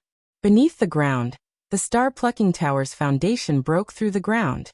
Rocks tumbled and mountain ridges collapsed. A 1,000-mile-long ship flew out from the ground. Lightning arcs flashed around it as it rose into the air. The ship looked similar to the Thunder ship, but in reality, there was a huge difference. The star-plucking tower in the center of the ship alone was something the Thunder ship did not have. Moreover, the lightning arcs around the ship looked powerful, but in reality, they were still relying on the power of the clouds, stars, and moon. They were far less powerful than the Thunder ship. The flying ship first soared into the sky. Countless great qi pillars in the void crashed into the defensive array outside the ship. Auspicious clouds floated out from the defensive array. Woo-woo amidst the whistling of the wind, the flying ship began to slowly fly towards the rising sun. Xiaohua hid in the quiet room to cultivate. In the beginning, his physical body still had some shape and could transform into all things in the world. However, in the end, his body no longer looked like a body, nor did it have a fixed shape. It turned into a stream of light, and also turned into floating clouds. Spots of light were finally born in the capital star array, as if stars were flashing in the sky. In front of Xiaohua's eyes, the colorful world that he saw when he used the lightning escape to its limit was faintly born again. Xiaohua did not dare to slack off, nor did he dare to further comprehend that level. He merely maintained his original state, carefully comprehending and observing the state of his physical body. The secret arts of Qingqiu flowed in his mind like a clear spring. After an unknown amount of time, the light spots in the entire space flickered and instantly gathered together. Xiaohua's silhouette was revealed. At the same time, thousands of phantoms emerged from the silhouette like a peacock spreading its tail. When the phantoms were annihilated, Xiaohua's smiling figure quietly stood in mid-air. At this moment, Xiaohua seemed to be standing in the air, yet also seemed to be drawn into the void. His body seemed to be in the light, yet also seemed to be in the darkness. Between the light and the darkness, strands of twisted light rapidly flowed out of Xiaohua's body. The distorted Xiaohua seemed to be both real and illusory at the same time. He was stepping on the boundary between real and illusory. So that's how it is. A smile appeared at the corner of Xiaohua's lips. It had more charm than before, but the compassion in his black and white eyes did not change at all. Xiaohua mused to himself. So-called transformations are nothing more than the combination of light and physical body. The inferior would use the physical body to drive light and shadow. The mediocre would use light and shadow to power the physical body, while the superior would fuse light and shadow together with the physical body. It's a pity. Even if the Qingqiu lineage knows that yin and yang are adept at transformations, they would never know that there is a light escape technique in this world. One that allows one to hide in light as an escape technique. Light and shadow would fuse with the physical body at a superficial level, and the physical body would fuse with light and shadow at a profound level. In the end, the art of yin and yang is the true foundation of the Qingqiu lineage, while transformations are but a minor detail. And yet, I was able to comprehend the surface of it in such a short period of time. Senior Su, the immortal realm's enforcer of punishments, had not gained much from the legacy of Qingqiu Mountain for so long. Aside from the fact that Senior Su had never practiced the art of heaven and earth manipulation before, it is also because Senior Su does not possess a demon form, and could not grasp the mysteries of the demon's cultivation of the power of stars and moon. More importantly, Senior Su has never refined the rainbow bone, which means he could not comprehend the mysteries of light and physical body. Xiao Hua's brow lifted at the thought, an indescribable elegance appearing between his brows. He floated up from the praying mat, raised a hand and grasped. His hand instantly turned into a sheet of light and shadow, and the hundreds of jade talismans that had been laid out in a formation fell into his hand like swallows returning to their nest. Just as he put away the jade talismans, a faint voice wafted from outside the sanctuary. "Xiaohua, this junior is here." Xiaohua hurriedly replied. "Is something the matter, Senior Su? The Chitty River is up ahead. If you don't have anything urgent to cultivate, come out of seclusion first." Su Ji did not use his divine ability, but only transmitted his voice softly from outside. Xiaohua flew to the door of the sanctuary, urged his body to pass through the pavilion, and appeared in front of Su Ji. He smiled and said, "This junior has already finished his meditation, and was waiting for Senior to summon me." Oh. Su Ji's gaze swept over Xiaohua, and he could not help but be surprised. Behind him, Fairy Xingyu also said curiously, "Xiaohua, you seem to have changed into a different person." Xiaohua touched his nose and said with a wry smile, "Seniors, what do you mean? I've only been cultivating in seclusion for dozens of days. Why do I seem to have changed into a different person?" The ancients have said that a scholar who has been away for 3 days should be looked at with new eyes. Fairy Xingyu looked up and down at Xiaohua again, pursed her lips, and said with a smile, "This sentence is especially suitable for you. Previously, you were like a Xiaohua. Although you were budding, you were abnormally shy and had a bit of a dusty aura. But now, this Xiaohua has bloomed. Not only is its fragrance assailing the nose, but it is also glorious. Even if light dust falls on it, it will produce a luster. Not to mention other things, just this little habit of yours of wiping your nose. It looked a little funny before, but now, it has a kind of cute and attractive charm. Even I can't help but feel a sense of familiarity."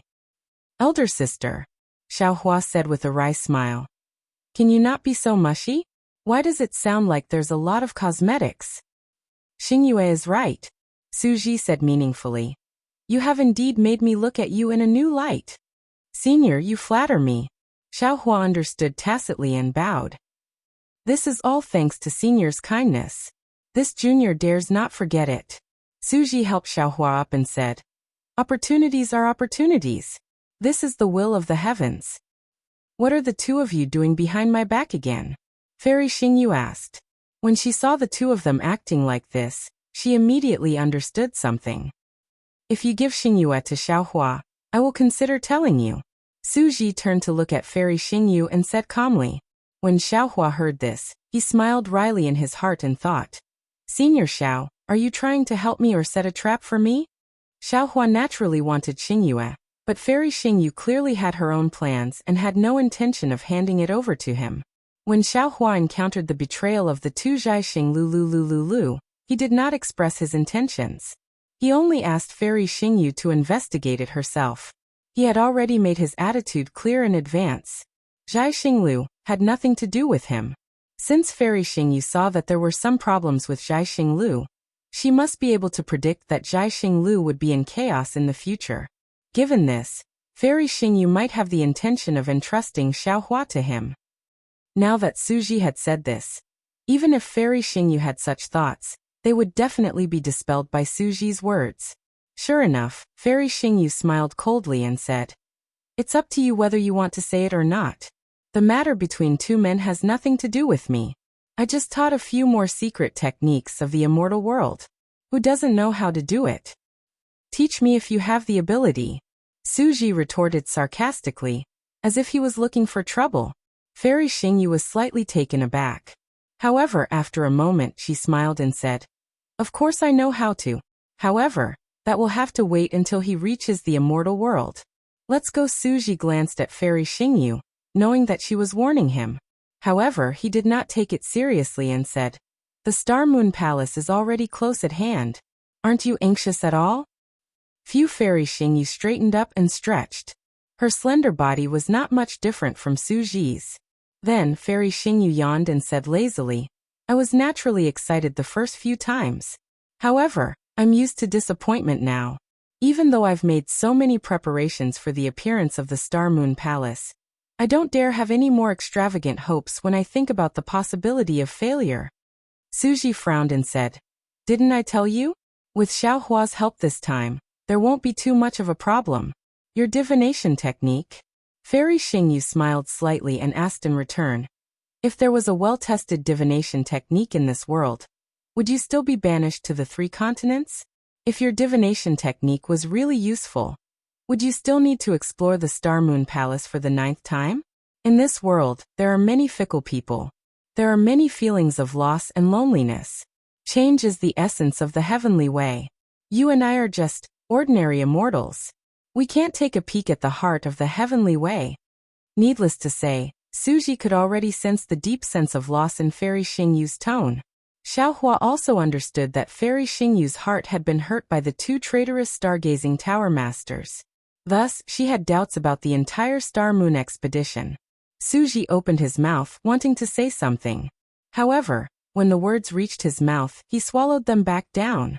This was because Fairy Xingyu also knew what she should say. Xiaohua did not need to say more. However, Xiaohua might not know what Fairy Xingyu wanted to hear. Therefore, Xiaohua glanced at Su Ji and said to Fairy Xingyu with a smile, "Fairy, what are you saying?" In the eyes of the tens of thousands of humans and demons who entered the Star Moon Palace, you are the heavenly way. They racked their brains to enter the Star Moon Palace and find their own opportunities inside. However, how could they know? You were the one who found the Star Moon Palace. The most fundamental mystery of the Star Moon Palace is the passageway to the immortal world. Humph, of course. Women were the most fickle. Xiaohua's strong flattery made Fairy Xingyu's face instantly look better. She rolled her eyes at Su Ji and said, "Can't you say something nice? P.S. I'm glad to hear that Bai Jibao and Li Tong got married yesterday. I wish the golden couple 100 years of happiness and a long life together." Chapter 4497. Haha. Without waiting for Su Ji to speak, Xiaohua immediately laughed and said, "Senior Su, I'll tell you more when we reach the immortal realm. There are too many people now, so it might be inconvenient to talk about some things." Fairy quickly opened Jai Xinglu. Fairy Xingyu glanced at Su Ji angrily. When she saw the coldness in Su Ji's eyes, her heart trembled. Just as Xiaohua had speculated, the Punisher Celestial Lord and the Disciplined Celestial Lord were not on good terms, and the Punishment Palace and the Discipline Palace were like fire and water. It was fine if Fairy Xingyu and Su Ji were in the 3 continents, but if they returned to the immortal realm, how could they be so free? Although they had not yet returned to the immortal realm, Su Ji had already begun to be on guard, and Fairy Xingyu had a premonition of the estrangement between the 2 of them in the immortal realm. Alas, even if they are immortals, so what? Fairy Xingyu sighed secretly. With a wave of her sleeve, a cluster of starlight flew out from her hand and rushed to the top of the palace. When the brilliance of the top of the palace appeared, a clear and cloudless blue sky appeared in front of Xiaohua. Su Ji glanced at Fairy Xingyu and said to Xiaohua, "Let's go. This is the Chitty River. The signs of the Star Moon Palace's appearance are obvious. It will appear at any time." "Okay." Xiaohua nodded and followed Su Ji out of Zhaixinglu.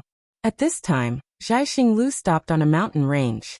On one side of the mountain range, the disciples of the 100 schools of thought had begun to leave Zhaixinglu one after another.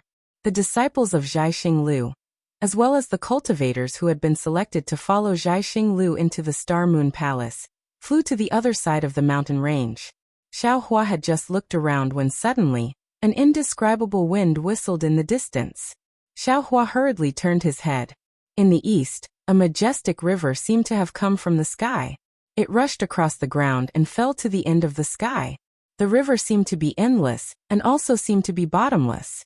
The orange river sparkled under the sun. If there was more orange, it would be similar to the blood river. If there was less orange, it would not be as brilliant as it was now. This was the Chitty River. The sparkling scarlet color covered the surface of the river like tiny swimming fish. Wisps of water vapor rushed into the air and emitted a scarlet glow. Although this scarlet glow was very thin, its brilliance was not inferior to the surface of the river. Where the wind blew, the brilliance swayed, and different illusions surged out.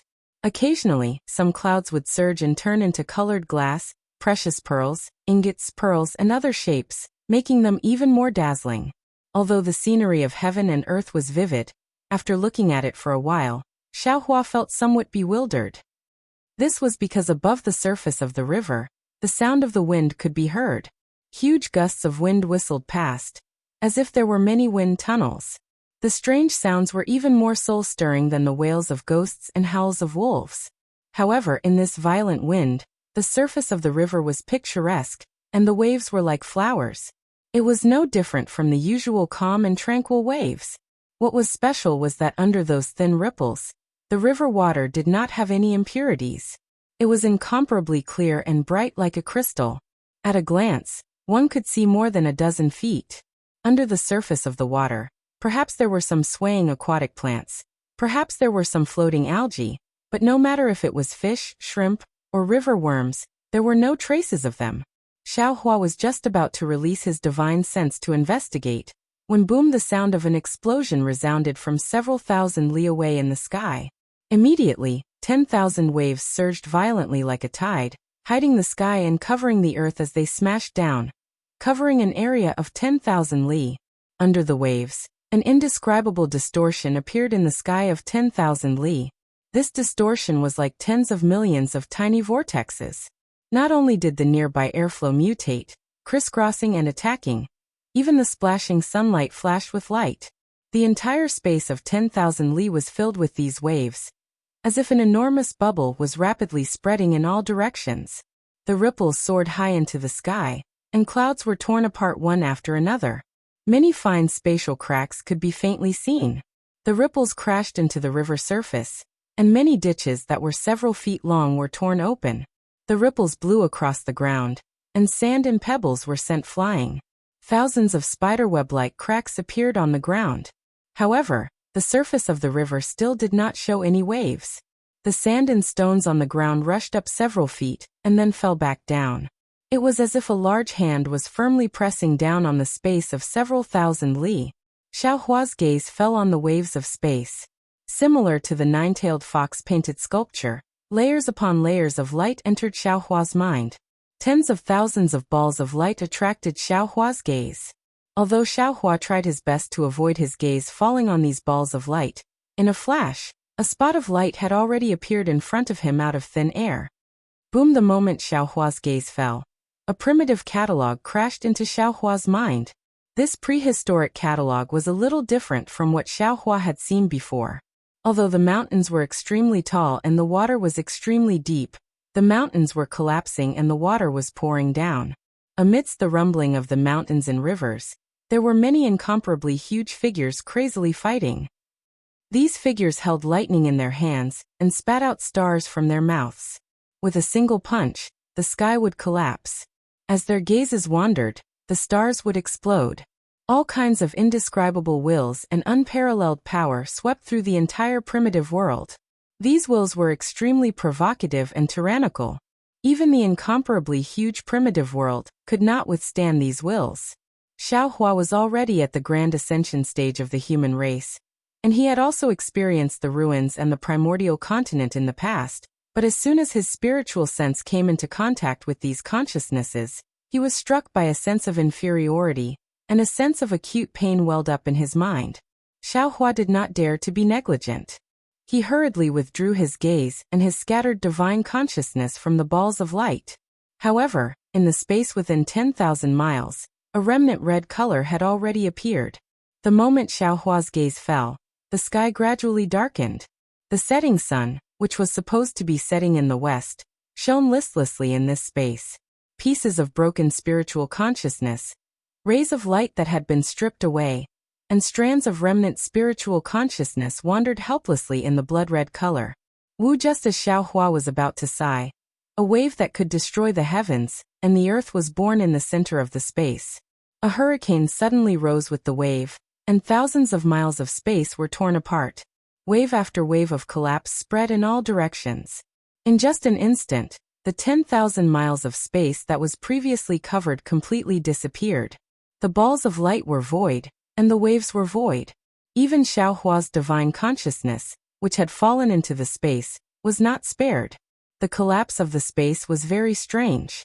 It was only within 10,000 miles of space, and outside of the wave, it was not affected at all. Furthermore, after the collapse, countless primordial qi of heaven and earth rushed in from other places, and the entire space gradually returned to its original state. Seeing this, Xiaohua could not help but be dumbfounded. He thought to himself, "Oh my, what's the origin of this Star-Moon Palace? How is it related to the Eldritch world?" However, it was only a moment before he came to a realization. Nonsense, if there's no origin, how can there be an opportunity to enter the immortal world inside? How can two immortals, Su Ji and Fairy Xingyu, spend so much effort to enter? However, the Star-Moon Palace has yet to appear. Just this premonition should be enough to extinguish the ambitions of many cultivators, right? Thinking of this, Xiaohua looked around again. Indeed, the spaceship that Zhaixing Lu had restored had already descended from the sky and stopped steadily between the mountains. There were many Zhaixing Lu disciples sitting cross-legged on the spaceship. Every one of them was meditating, and wisps of noble qi and primordial qi of heaven and earth were entering the spaceship through the void. On the mountains around the spaceship, the 100 schools of thought had already dispersed. Many Confucian cultivators were lying on the ground dispiritedly.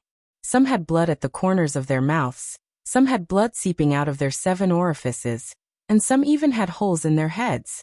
Xiaohua was only at a corner of the Chidi River. When he looked at the other places, he saw many great demons with 7th grade primordial qi scattered all over the place. Xiaohua's gaze swept across, and there were tens of thousands of them. Unlike humans, the great demons were mostly alone and did not have any followers. Moreover, among the tens of thousands of great demons, nearly 10% of them were lying on the ground, and they all looked seriously injured. There were even close to 100 great demons whose bodies had already collapsed, and it seemed that they would not survive. Not far from where the great demons were, there were some Buddhist disciples. There were not many of them, only about 1,000 of them. However, these Buddhas did not have the usual kind looks. Instead, they were all glaring angrily, and it was obvious that they were Buddhist guardians. On the other side of Zhaixing Lu, the situation was different from that of the demon race. Although it was already dusk, there was a brilliant brilliance in this space. Layers of auspicious clouds spread out in the sky like a barrier. Pillars of awe-inspiring qi, driven by the inscriptions on the armor, danced like horned dragons. Images of men plowing and women weaving, scholars reading at night, and generals fighting on the battlefield appeared on the inscriptions on the armor. Above these images, there were 4 huge flower-shaped flying boats that emitted a low rumble, and a majestic, awe-inspiring aura spread out in all directions. This aura carried enlightenment, subservience, majesty, and also self-admiration.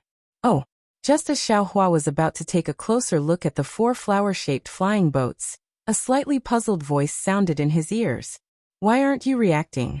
Xiaohua turned his head and looked at Fairy Xingyu, who was standing not far away and looking at him. He smiled and said, "What kind of reaction does this junior need in order to express his admiration for the Star-Moon Palace? Is it subservience to the aura in the premonition?"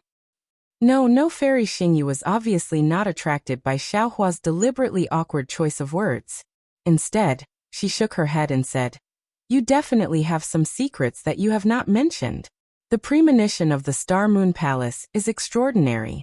Even when Su Ji and I saw it for the first time back then, we could not help but be deeply affected by it and almost suffered from it. However, you are completely fine. It even gives me a feeling that this is a common occurrence. Oh, if even the 2 seniors are deeply affected by it, what about the other disciples?" Xiaohua was shocked and hurriedly looked at the flying boat that Zhaixing Lu had transformed into. "They are fine," Suji's voice sounded. "Because the premonition is too powerful, I have already placed a restriction outside the flying boat. The disciples of Zhaixing Lu cannot see these premonitions. After a while, I will open the restriction and let them get used to the aura of the Star Moon Palace. That's good. Xiaohua looked at the strange flying boat and said with a smile, Senior, the style of this flying boat doesn't look very good. Chapter 4498. That's right. You have good taste. Fairy Xingyu was a little surprised by Xiaohua's reaction. Xiaohua wanted to distract her, but he couldn't. However, when Xiaohua mentioned the style of the spaceship, her attention was immediately attracted. She pursed her lips and said with a smile, When I built this spaceship, I didn't like this style. But Suji said that this was the style of his hometown spaceship. He liked it, so I had to give in to him. Xiaohua, you really have good eyes. You can tell at a glance that this spaceship is not good looking. That's right. Xiaohua pointed to the huge deck and the cabin on the deck and said with a smile, This style is too square. It's actually not suitable for the spaceship to fly. Junior's 2 thunderboats are not as big as Senior's spaceship, but in terms of flying speed, I'm afraid that Senior's spaceship can't compare. Your thunderboat borrowed the essence of the thunder vanquishing bead and used the thunder pool as its driving force. It doesn't need any primordial stones or arrays as its foundation, so its speed is naturally fast. Suji glanced at Xiaohua and said, Punisher Heavenly Lord has such a flying boat. How can I compare to Punisher Heavenly Lord? Oh. Xiaohua patted his forehead and pretended to be surprised. What a pity. What's wrong? Fairy Xingyu was surprised and asked, Did you forget something? No. Xiaohua said in all seriousness. Junior missed the opportunity to flatter the 2 seniors. The 2 thunderboats are exactly one for each of us. Do you really have this intention? Suji raised his eyebrows and asked. Xiaohua was originally joking. However, after hearing Suji's words, he pondered for a moment and immediately understood the meaning behind his words. Without any hesitation, Xiaohua took out 2 blank jade eyes from his bosom and placed them on his forehead. After a moment, he respectfully handed the 2 jade eyes to the 2 and said, I presume that the 2 seniors don't care about the construction method of the thunderboat. This is the construction method of the thunder pool, and also the result of Junior's comprehension of the thunder vanquishing bead. I hope the 2 seniors don't mind. Fairy Xingyu smiled slightly, took the jade eyes and said, At least you have a conscience. I've already given you so many things, and you only remembered to give me this little bit. The lightning pool has always been a secret of the immortal realm. You were able to obtain the thunder obliteration bead, so you obtained the method to create the lightning pool. Although I don't know if the lightning pool can be used in the immortal realm, it is still a prototype, a direction. Suji took the jade eye and nodded. Thank you. Then Suji turned to look in the direction of the spaceship and said, Someone is looking for you. Xiaohua nodded and looked in the direction Suji was looking. He saw Gongshu Exian and Gongshu Ming flying towards him with excitement and a hint of nervousness. Gongshu Exian flew in front while Gongshu Ming hid behind her. Her face was still red. Xiaohua smiled. He raised his hand and waved at the 2 women, indicating that they should fly over. Gongshu Exian immediately sped up, leaving Gongshu Ming far behind.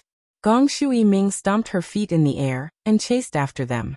That Gongshu Exian flew in front of Xiaohua, tilted her head and looked at him. She hesitated for a moment, not knowing how to address him. Then she said, Senior Xiao Yu, how did you cultivate? Xiaohua was not unhappy to see this unsophisticated woman asking such a question. After all, only such a woman would have a pure heart.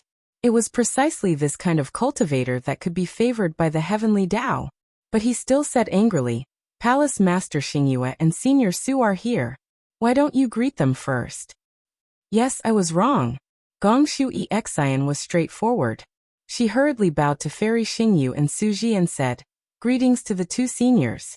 I just feel that Senior Xiao is really unbelievable.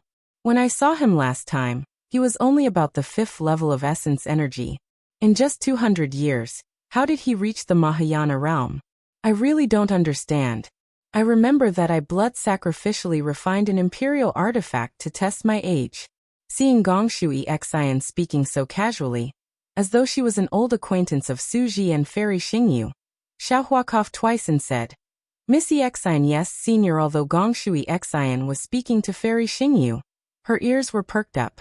When she heard Xiaohua calling her, she immediately said, "What's the matter?" Junior Gongshu Yiming greets the three seniors. At this moment, Gongshu Yiming had already flown over. She was completely different from Gongshu Xian. She greeted Xiaohua politely and placed Xiaohua last. This meant respect and intimacy. And although Gongshu Yiming was respectful, she still could not see Fairy Xingyu's eyes. Fairy Xingyu asked with interest, "Xian, continue?" "Sure." Gongshu Xian was about to continue when Gongshu Yiming smiled and said, "Sister Xian, didn't you want to ask about the apprenticeship? Why are you talking about other things?" That's right. Gongshu Xian immediately came to her senses and asked Xiaohua, "Senior, didn't you say you would find a master for me? Where is he?" Xiaohua smiled and said, "Your master is a good friend of mine. His name is Wen Chu. I don't know where he is now. Follow me. When you meet him, I will let you become his apprentice." "Wen Chu?" Suji frowned slightly and said, "What big words." Fairy Xingyu also felt strange and said, "Xiaohua, what is your good friend's cultivation level? How come I have never heard of his name?" "Junior's good friend is a hidden expert. Ordinary people don't know about him," Xiaohua said and looked at Suji with a guilty conscience. After all, during the 5-brocade cloud painting battle at Black Wind Ridge, Xiaohua had revealed 3 heavenly hearts. Xiaohua did not know if Suji could see through it. Fortunately, Suji did not suspect him. He only looked indifferently at the Chitty River in the distance. However, at this glance, Xiaohua discovered something strange. This was because Suji, who was as cold as a rock, actually had a rare sense of warmth when he saw Fairy Xingyu's appearance. "What expert? How come I don't know?" Fairy Xingyu obviously did not notice that warmth. She said angrily, "Zhai Xinglu's Hall of Heroes has recorded all the high-level cultivators in the 3 continents. Even the Penglai Immortal Realm is no exception." "Penglai Immortal Realm?" Xiaohua's heart skipped a beat. He smiled and said, "Are the Dao sect cultivators on the Xian ranking all cultivators from the Penglai Immortal Realm?" "Of course." Fairy Xingyu nodded and said, "If it's not the Penglai Immortal Realm, how can there be Dao sect cultivators with 8th grade essence power? Even if it's the Western Paradise, the Lane Temple would never allow high-level Dao sect cultivators to exist." "Senior, how can a cultivator escape from the Penglai Immortal Realm?" Xiaohua said with a smile. "After all, that thing is in the hands of Immortal Emperor Gaochen. How would I know? You can ask your good friend who is a Confucian cultivator to ask the Immortal Emperor." Fairy Xingyu said coldly, "He's called Wen Chu. I'm afraid he's on par with the Immortal Emperor, right?" These words confused Gongshu Yisin and Gongshu Yiming. They didn't dare to interrupt and could only wait by the side. "Oh, by the way, Missy Xian, what did you say about the imperial equipment that you refined?" Fairy Xingyu suddenly remembered and asked Gongshu Yisin with interest. Gongshu Yisin answered without thinking, "It's nothing. It's just that the imperial equipment measured that Senior Xiao is only 400 or 500 years old." Xiaohua wanted to stop her, but he thought that if he continued to talk, he would definitely reveal himself. Therefore, he simply stopped talking and waited for the last denial. "Hee, that's impossible." Fairy Xingyu said with a smile, "If he was 500 years old then and 300 years old now, he's only 800 years old. Who in this world can cultivate to the Mahayana realm before the age of 1000? Not only did Fairy Xingyu not believe it, but even Suji was stunned. He withdrew his gaze from the Chitty River and looked at Xiaohua. "Of course," Xiaohua said with a smile. "At that time, I said that the imperial equipment that Yisin refined was a little off." "What?" When Gongshui Xian heard Xiaohua say that her imperial equipment wasn't good, she immediately retorted unconvinced, "Senior, Junior's imperial equipment isn't any different on Senior's body, but on other people's bodies it works. That's Xiaohua's problem." Fairy Xingyu said with a smile. "Yisin, do you still have that imperial equipment?" Gongshu Yisin nodded and said, "Of course." "Ah, silly girl." Xiaohua said earnestly, "You should be careful. She is a senior, but she's only the palace master of Xingyue. What about me? I'm your future master's good friend. Can't you tell who's closer and who's further away?" Don't be sold by others and count the copper coins for them. Yes, Gongshu Isin lowered her head and answered. Her figure flew more than 10 feet away from Fairy Xingyu. Little girl, how about I exchange this for your imperial equipment? Fairy Xingyu raised her hand and took out a jade eye and handed it to Gongshu Isin, saying, You can take a look at it before you decide. Okay. Gongshu Isin took the jade eye. After looking at it, her face was filled with ecstasy and she said anxiously, Senior, this Fairy Xingyu stopped Gongshu Isin from saying more and only asked, Are you willing to exchange? This Gongshu Isin thought for a moment and handed the jade eye back to Fairy Xingyu, saying, It's better not to exchange. Io, what do you mean not to exchange? You must exchange. Xiaohua was anxious. With a flick of his sleeve, he took the jade eye and said, Just give your imperial equipment to her. She's in the bidding business. If you don't take advantage of her, who do you want to take advantage of? Yes, senior. Gongshu Isin rolled her eyes and immediately understood Xiaohua's words. Without hesitation, she took out the imperial equipment and respectfully handed it to Fairy Xingyu, saying, Thank you, senior. Chapter 4499. Of course, Fairy Xingyu did not care about Xiaohua's narrow-mindedness. She took the imperial equipment and activated it slightly. Seeing layers of rainbows appear, Fairy Xingyu smiled and said, Who said that Missy Xian is stupid? It is precisely this kind of pure-minded cultivator who can become an array master. I think this imperial equipment is really well refined. Xiaohua, your good friend is lucky. Of course. Xiaohua handed the jade eye to Gongshu Xian and said, Xian will definitely become an array master of her generation in the future. She will definitely be unprecedented. Haha, if she becomes unprecedented, what about her master? Fairy Xingyu pursed her lips and said with a smile. She will naturally be an unprecedented master. Xiaohua was not afraid of Fairy Xingyu's sarcasm. This girl cultivates the 5-chi thunder? Suji also spoke. He looked at Xiaohua thoughtfully and said, It's suitable for you to accept her as your disciple. I have enough disciples, so I won't snatch others' opportunities. Xiaohua touched his nose and smiled bitterly. You can't accept any more, Fairy Xingyu said with a smile. There is no more space on the Xianhuang list. Here is a small thing for you. Suji casually took out a palm-sized arc from his bosom, in which there were some lightning threads that formed a knot. He said, This is a natural object. It may not be comparable to the 5 brocade cloud painting, but if you can comprehend something from it, it will be more useful than any secret art or lightning array. Of course, Gongshu Yiming did not dare to act on her own. She looked at Xiaohua. Xiaohua smiled and said, Why are you looking at me? Why wouldn't you want something that is delivered to your door? Thank you, senior. Gongshu Yiming was overjoyed. She took the arc-shaped object and stood beside Gongshu Xian happily, looking down at it. It's good to be young. Fairy Xingyu looked at the imperial equipment in her hand that flew across the sky like a rainbow bridge. Each section of the light was like a growth ring, which seemed to record the vicissitudes of life. She could not help but sigh. Maybe you don't have to care about the past. As long as you live each day. Well, Suji did not look at Fairy Xingyu. Fairy Xingyu bit her lips slightly and replied, A person will always be lonely. Only when the 2 butterflies fly will there be happiness. Xiaohua, look at that flying boat. Suji ignored Fairy Xingyu as if he was deaf.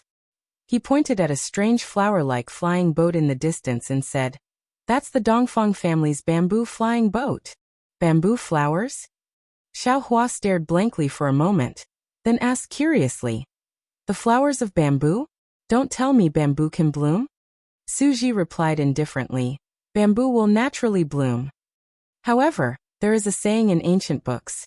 Every 60 years the bamboo will change its roots, and the roots will give birth to flowers, and the flowers will bear fruit, and the fruit will wither, and the fruit will fall and come back to life. Moreover, the bamboo cultivator sifted through the wind and played with the moon. He lived a carefree and unrestrained life, elegant and untainted. He was a modest gentleman. People often use bamboo as their symbol. However, no one knew that although bamboo had a noble character, after being in the mortal world for a long time, it would also be polluted. This bamboo flower, was the bamboo's self-cleansing will. Whenever a bamboo flower appeared, it meant that the bamboo could no longer endure the filth and wanted to cleanse itself and be reborn. The Dongfang family is one of the 4 great families of the hidden immortal continent. They used bamboo flowers as the symbol of their family. It's really thought-provoking. Xiaohua looked at Ruojian Ruosui and the rice-like bamboo flowers and said with a wry smile, Junior only feels that this flying boat is uglier than Senior's flying boat. But Fairy Xingyue couldn't help but laugh and said, Don't let Dongfang Qianghao hear this, or he will fight you to the death. Senior Gongshu Yiming was very obedient.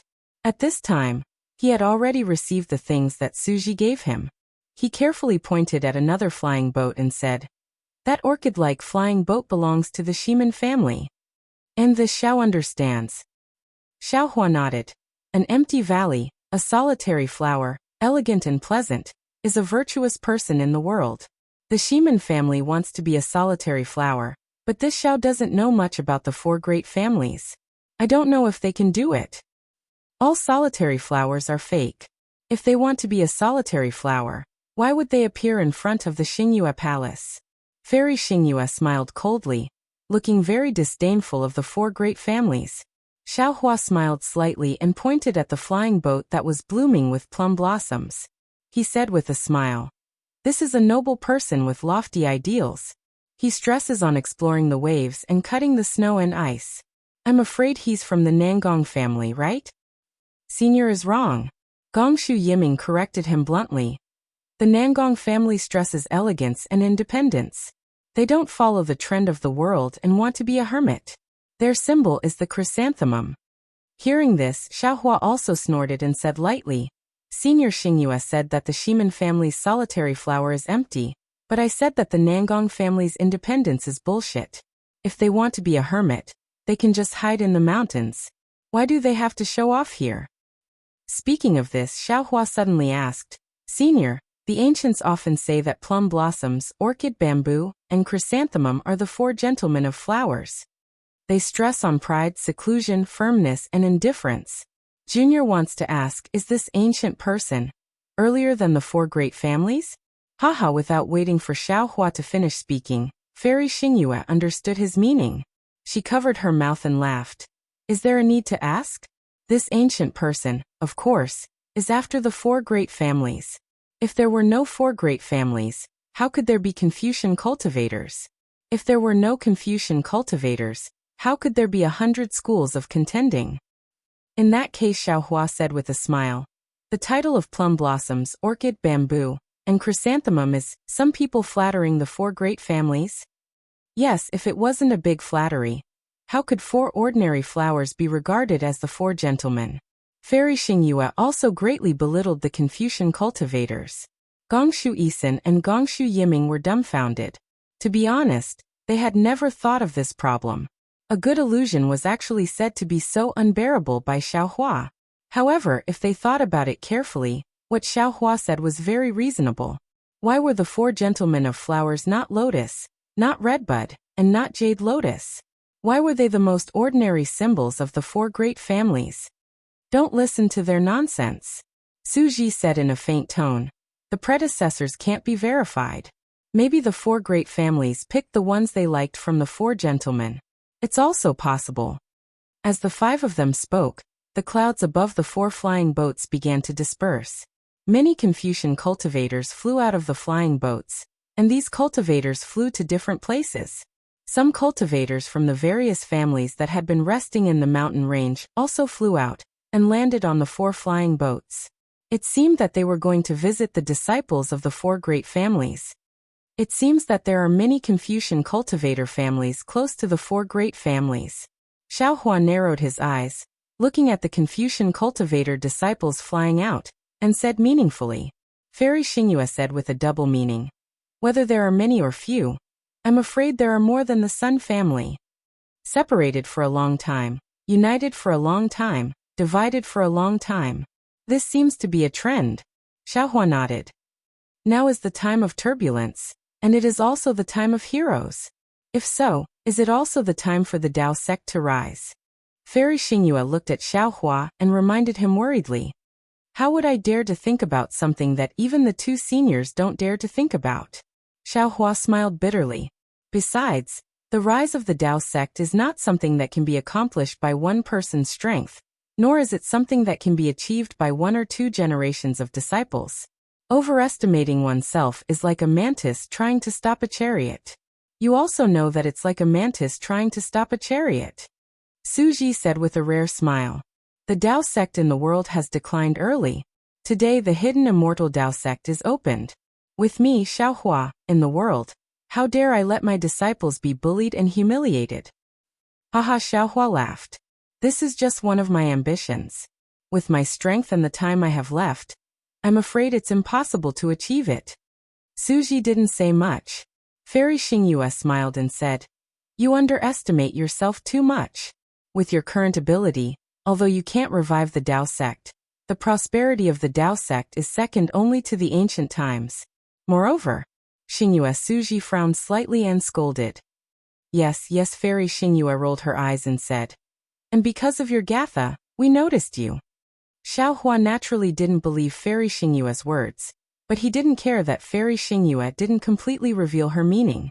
Fairy Xingyue must have said that he had the ability to revive the Dao sect, but Xiao Hua knew himself well.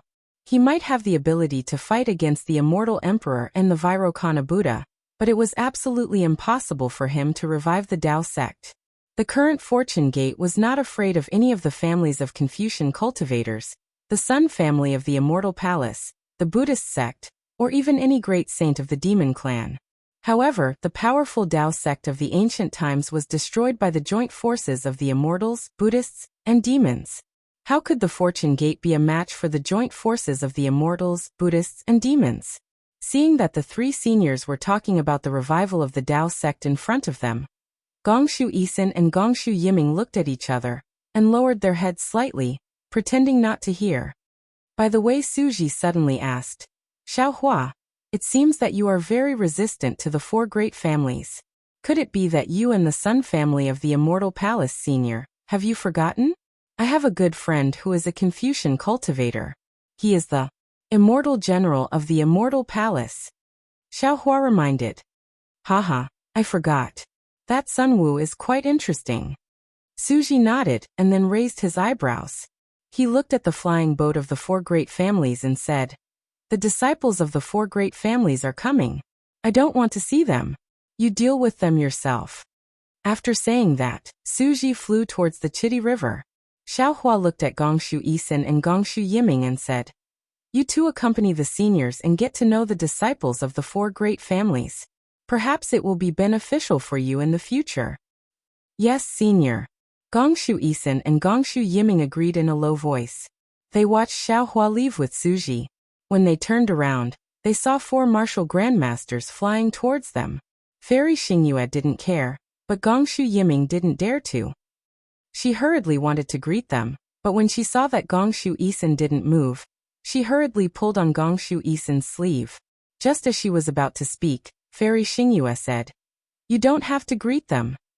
You're tuning in to the Li Mei's Wuxia Whispers YouTube channel. We're so grateful for your support, and don't forget to subscribe to join us on this incredible journey through captivating stories. Your generosity through donations truly makes a world of difference, as it's the primary source of revenue that allows me to expand and enhance this channel for you. Thank you from the bottom of my heart for being a part of this adventure.